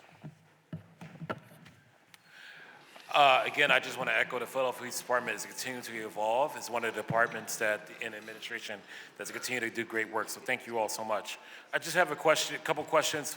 Question number one, quality of life is an important issue in a lot of our communities, particularly around dumping, L&I issues, banning cars and so forth. Would it be something that we can have in this budget where we can maybe the police department can hire retired officers to just focus on quality of life issues in the district, so when someone calls, there could be someone beyond our community relations officer to come in and just respond to things, not just during the weekday, but also on the weekend, because I know the community relations officers are not around on a weekday, but can they be around on the weekends as well, and also extended hours? So. Yeah, I'm gonna let Commissioner Massey come in and talk a little bit, but what we're trying to do is as we go to move to some more civilian positions is not try to, and I know what you're saying, it's hard to bring police officers back, and Commissioner, we're working through that now if there's a process, but we have been using the public safety officers now, so we is initiating from around graffiti. We were able to work with the streets department to bring in police, public safety officers to support that in lieu of, to be able to make this a much formidable group. But I'll let Commissioner Massey talk through around the things that she's doing that I think may overlay with what you're describing. Thank you. I'm sorry. Good afternoon, I'm Deputy Commissioner Maisha Massey, Community Partnerships. Yes, so to speak on that, we used the public safety enforcement officers last week for the tire removal. So we have been using them over the weekend. We have 10 to 18 on rotational shifts in partnership with sanitation. Actually, 10 of them get sworn in on Friday as officers that will fully be working with us in partnership. So we utilize them on the weekend and we utilize them during the week for quality of life issues. Thank you. And then I just want to follow up around detectives in the department. We just, there was just a news story that broke out about a gentleman a young teenager died years ago going to the Eagles game. It's been about 3 years. I guess there's no leads. Is there a need for more detectives in the department to help us with solving cold cases?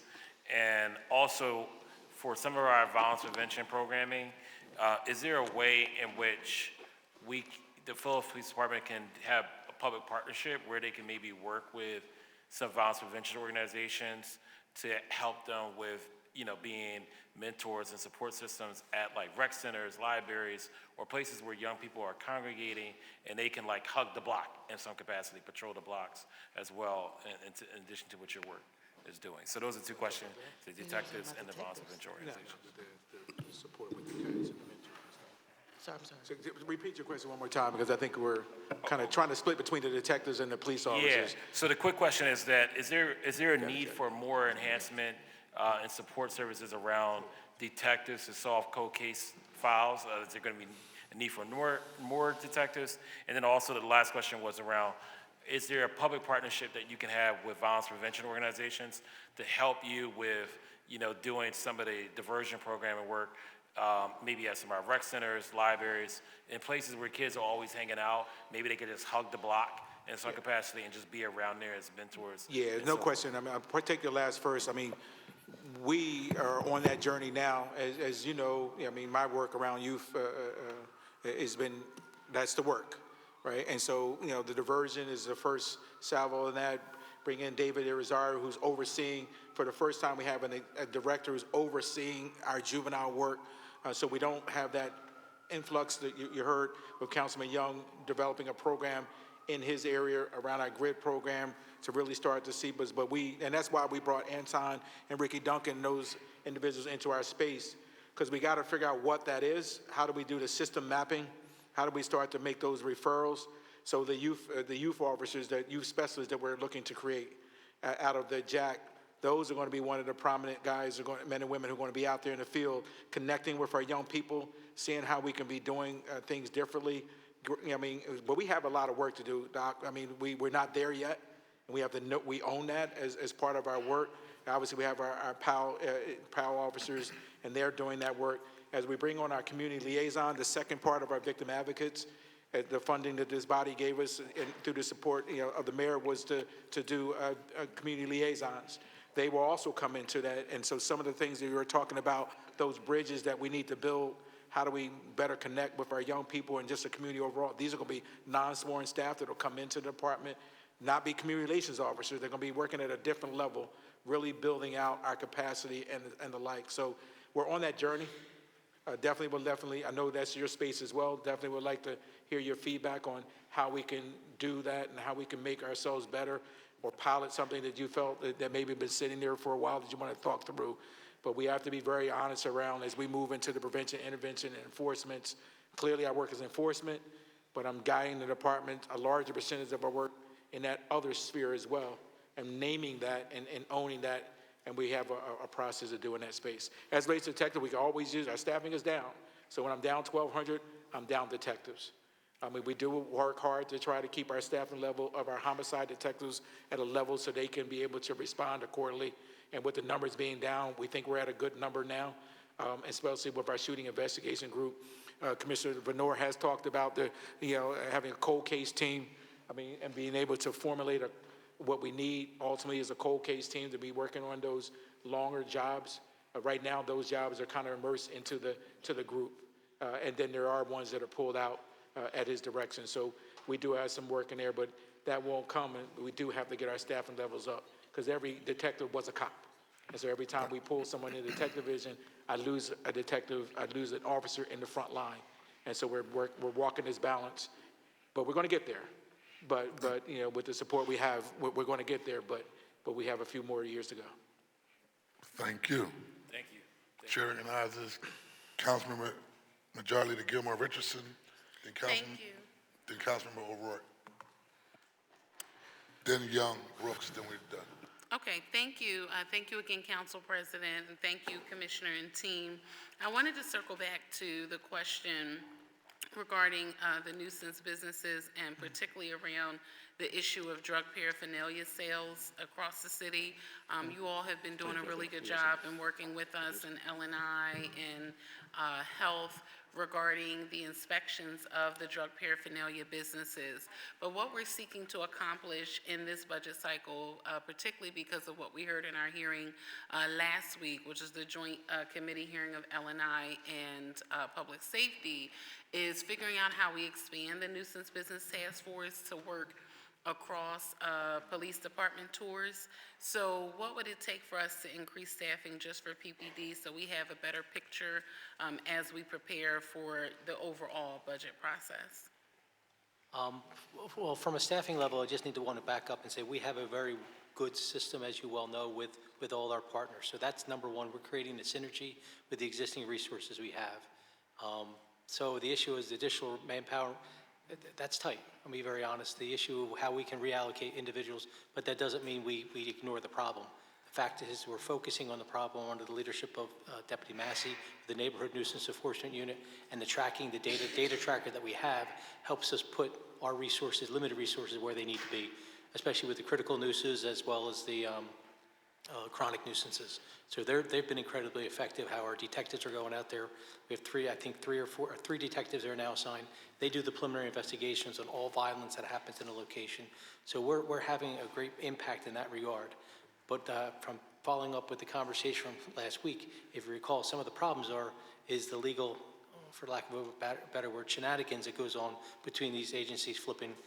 To that end, as I said I would, I'm in the process of drafting something that you can take a look at as well. I have to share it through the chain, but obviously I've identified some things that may be able to, it may not be very popular with some people, but the issue of tying things, the bad acts from one business to another, the IRS does it, so really, quite frankly, what I've done is I've gone back to my old books and I pulled some stuff apart and created something I think it would be at least a starting point for discussion as a result of the conversation we had last week.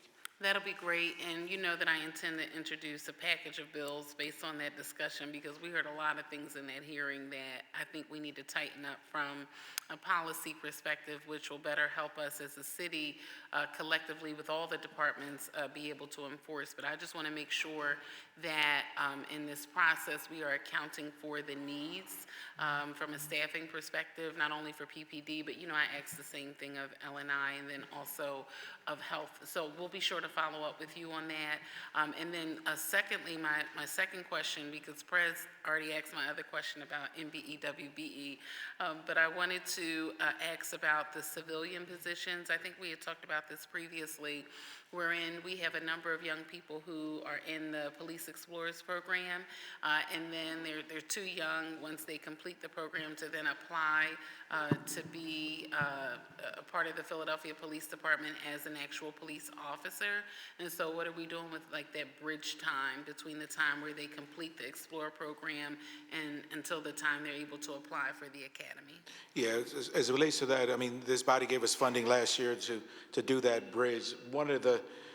We have to be honest, one of the challenges we're facing, and as we started down that path, is the capacity to be able to how to structure a 2-year program where you engage into the young person and the like. So we've been discussing internally, and I believe we're moving for decision to put into an RFP. Okay. To your point about getting an organization that is much more skilled at the ability to be able to be the bridge and run the program for us. Okay. And we have those conversations with our budget team to be able to move those dollars. But we feel, based on what we're doing and our capacity, I mean, you really have to have a number of people engaged with these young people over that 2-year period. How to run the stipends, how to fund them. And we have to sometimes be honest with us as a department, say that's something we've never embarked on. I was trying to shove it into our department, say get it done. But we recognize it's going to take too much. So I've directed Commissioner Massey, who's been leading that work, to start to look at going outside of the department to have and align with what you described, where others have one of those community groups or an organization much more capable of managing a two-year project. And we can now call it a pilot to see how effective it is, but be able to get some support in doing it. So that's the direction we're moving in, and we hope to get that done before this budget cycle, at least get it moved over and start the procurement process to be able to move into that layer. Okay, thank you. And if you could list for us the actual civilian positions that are currently available. Yes, ma'am. That someone could go into once they complete the program, because I know the recruitment is happening for the Police Explorers program now, because we also keep them in our apprenticeship guidebook as well. But I just wanted to know the list so that we can sort of direct young people, because I know I visited with them, I think up in the Northeast a year or two ago, and it was a young one man who really wants to be a cop, but he has the 2 years. So I was trying to direct him to another position that he could, get into before he could apply. So just a list of those positions. Yes, ma'am. Yeah, thank you. Thank you. Chair recognizes Councilmember O'Rourke, then Young, and Brooks. Thank you, Mr. President. Good afternoon now. Wanted to circle back to my original questioning. I didn't ask it, but I do actually want to clarify. You said the mid to late summer for the remaining 3 specialty units getting equipped with body-worn cameras, correct? That's correct. Is the narcotic strike force a part of those 3? Yes. Got it. Okay, so we can commit to, can you, just to alleviate my concerns, prioritize making sure that particular unit definitely is like the top of those 3 by the end of summer? Yes. Well, I mean, the mayor has made that very clear to me. Okay. What our expectations are, and we're going to meet those expectations and have all of our units in their body-worn cameras. Thank you kindly, sir. Yeah. And the 3 remaining are narcotic strike force, traffic unit, and neighborhood services unit. Got you. Kind of lifted up this a bit already around staffing, but more particularly around civilianization. I wanted to ask about that. The department is budgeted for over 6,300 officers, but earlier this year, as you've lifted up already a couple times here, this year was short around 1,100. When the department is fully staffed, how many officers would that actually be? 6,380 is our full staff number. And who decides what fully staffed means? what data or analysis is used to kind of set that number? Can you share that with the council? Yeah, we can share that. I mean, obviously that comes out of the budget process. I mean, when I came on the job it was 8,000. And so I can talk to the budget team to determine what the formulations they use. When I left the department, we were at 6,500. And so there have been, some of those are just because of budgetary initiatives and availability. So I would have to talk to Rob DeBoe and the team to see how they got to those numbers. Interesting. The city is proposing to move some officer roles like court attendants Yes. and crash investigations to civilians. Yes. How many officers are currently doing work that could be handled by civilians instead of being on patrol? And if those roles were civilianized, would the department save money? And so, how much money could we save? We could give you that analysis clearly, or we can break that down for you as to, I mean, I guess part of what we're defining is what those roles are as you described. So let's say there's 45 officers in our court attendants. That would give us the ability to put 45 officers out into the field. And those replacing them would be an expectation that they would not be coming in the same salary band as an officer, that under the contract, under the FOP contract. So there would be some inherent savings. We could do those formulations for you to see if this X happens, then Y would be the results. We could bring that down into for you. But I also would say, Councilman, we are also it's not just about replacing officers.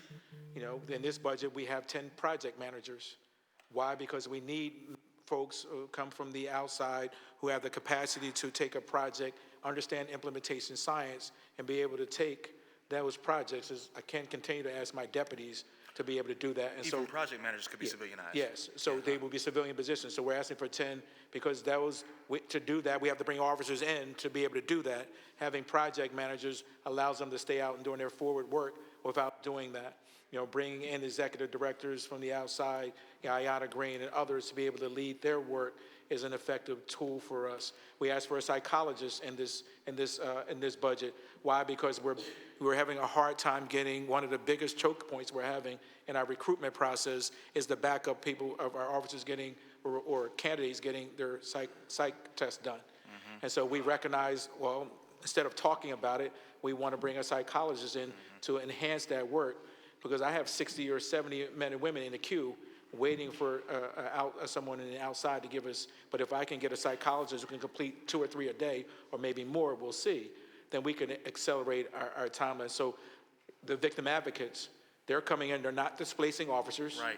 They're coming in. Now, I could have brought, police officers to do those roles.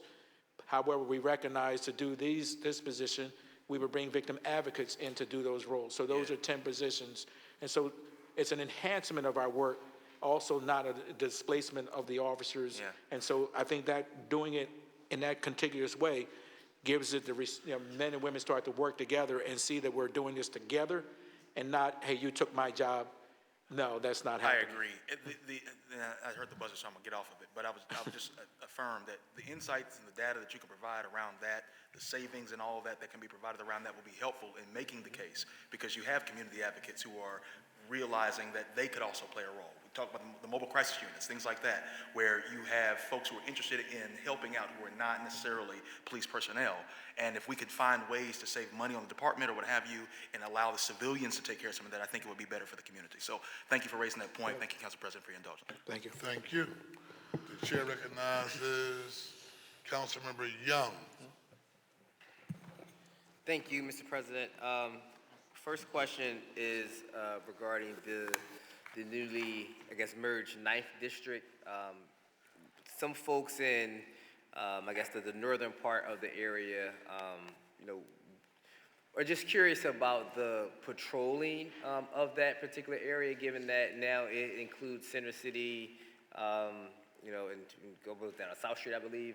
I can't think of the southern border of the 9th District, but it's a huge district, essentially. So some of the folks in my council district, particularly in the Fairmount, Francisville area, just have some questions about patrolling areas. And I know we had the new e-bikes in here a couple of earlier today, but can you talk about what the bicycle patrol looks like in that 9th district and particularly around the entire district, not just the center city core of it?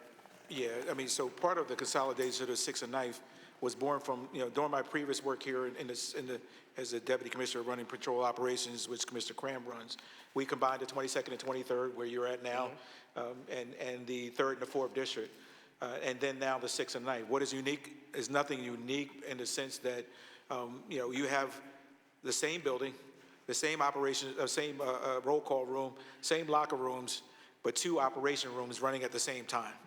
People either come in and go left and they come right? And so part of what we do was to combine the 6th and the 9th district. So we had the continuity of operations, one operations room, right? And then cars are not turning around at Broad Street going back east, and the other car is turning around westbound and going back to the river, because the 6th and the 9th, Broad Street split the districts.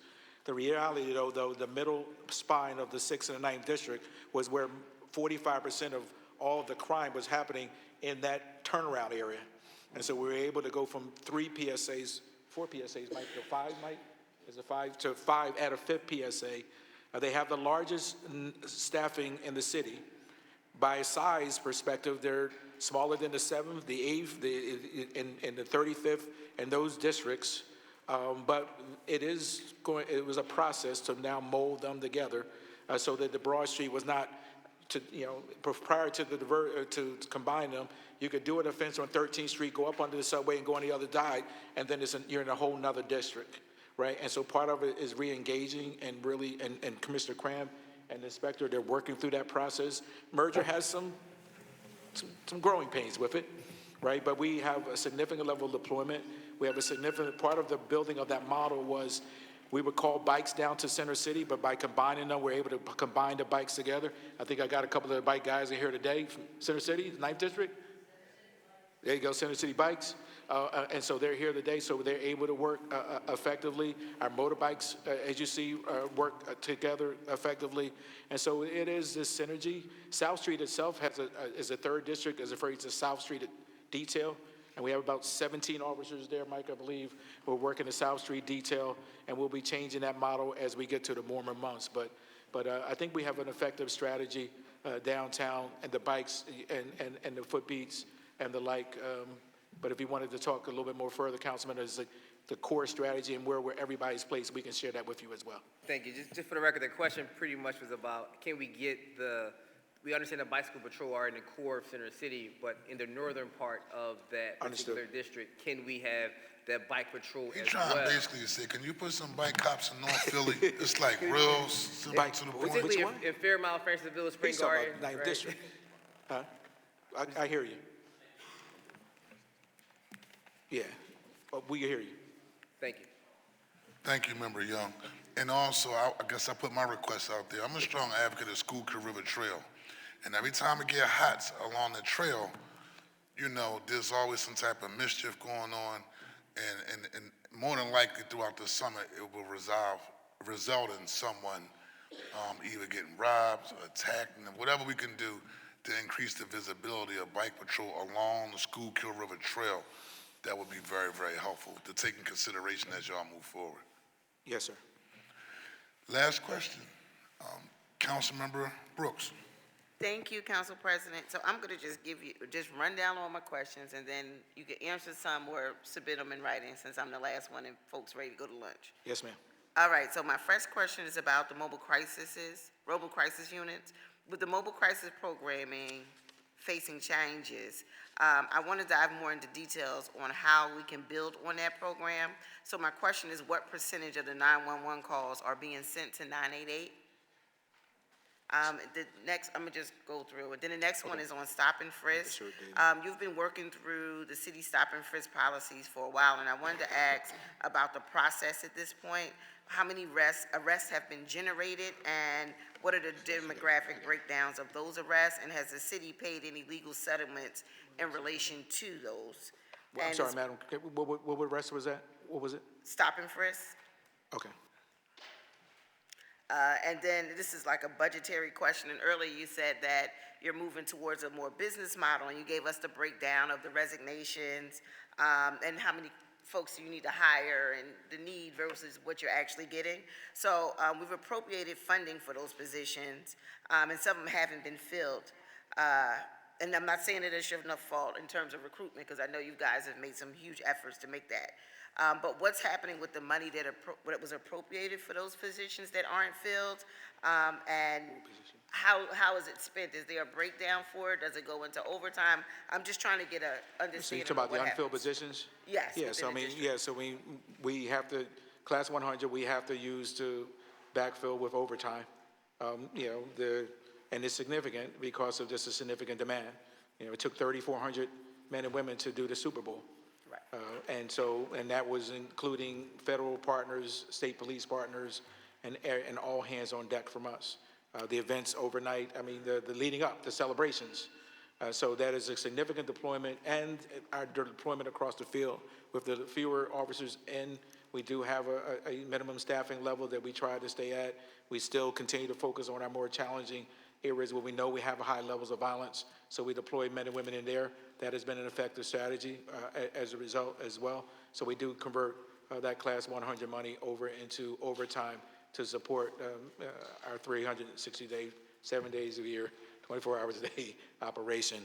As it relates to the CERT, I mean, we're really, really proud of the work that those men and women are doing. Our crisis intervention response team, they received, I'm not sure, we said 988, I'm not sure how it comes through, but we get that referrals from 911 and from our officers in the field. We had 1,900 radio calls, 712 engagements. I can say, and then under Commissioner Cram, who's a veteran in the military, we created a veterans program. It is going phenomenally well. We've had a dog. We have a comfort dog that we've added, Bailey, that we can invite Bailey into one day. That dog is a comfort dog, but that dog is absolutely making amazing results for us, even internally as we do our internal work. And that was funded through the foundation. Let you know. And I tell you when it's good is when the officers keep calling for it. They are constantly calling for CERT, because they recognize when they're in a situation. And we're looking now as we build out our numbers, how do we build out? This is a model for us. This is a highly effective model. We talked most recently about Center City, and we're going to start to look at how we can expand it even further. But the response that we're receiving and the professionalism of that partnership between America and our officers. I went down recently, met with them, council. I couldn't be no more proud of a group of individuals who really believe in their work, both the cops and the providers, and are really having an effective strategy, and they're getting a lot of trust from the men and women in the field. Thank you.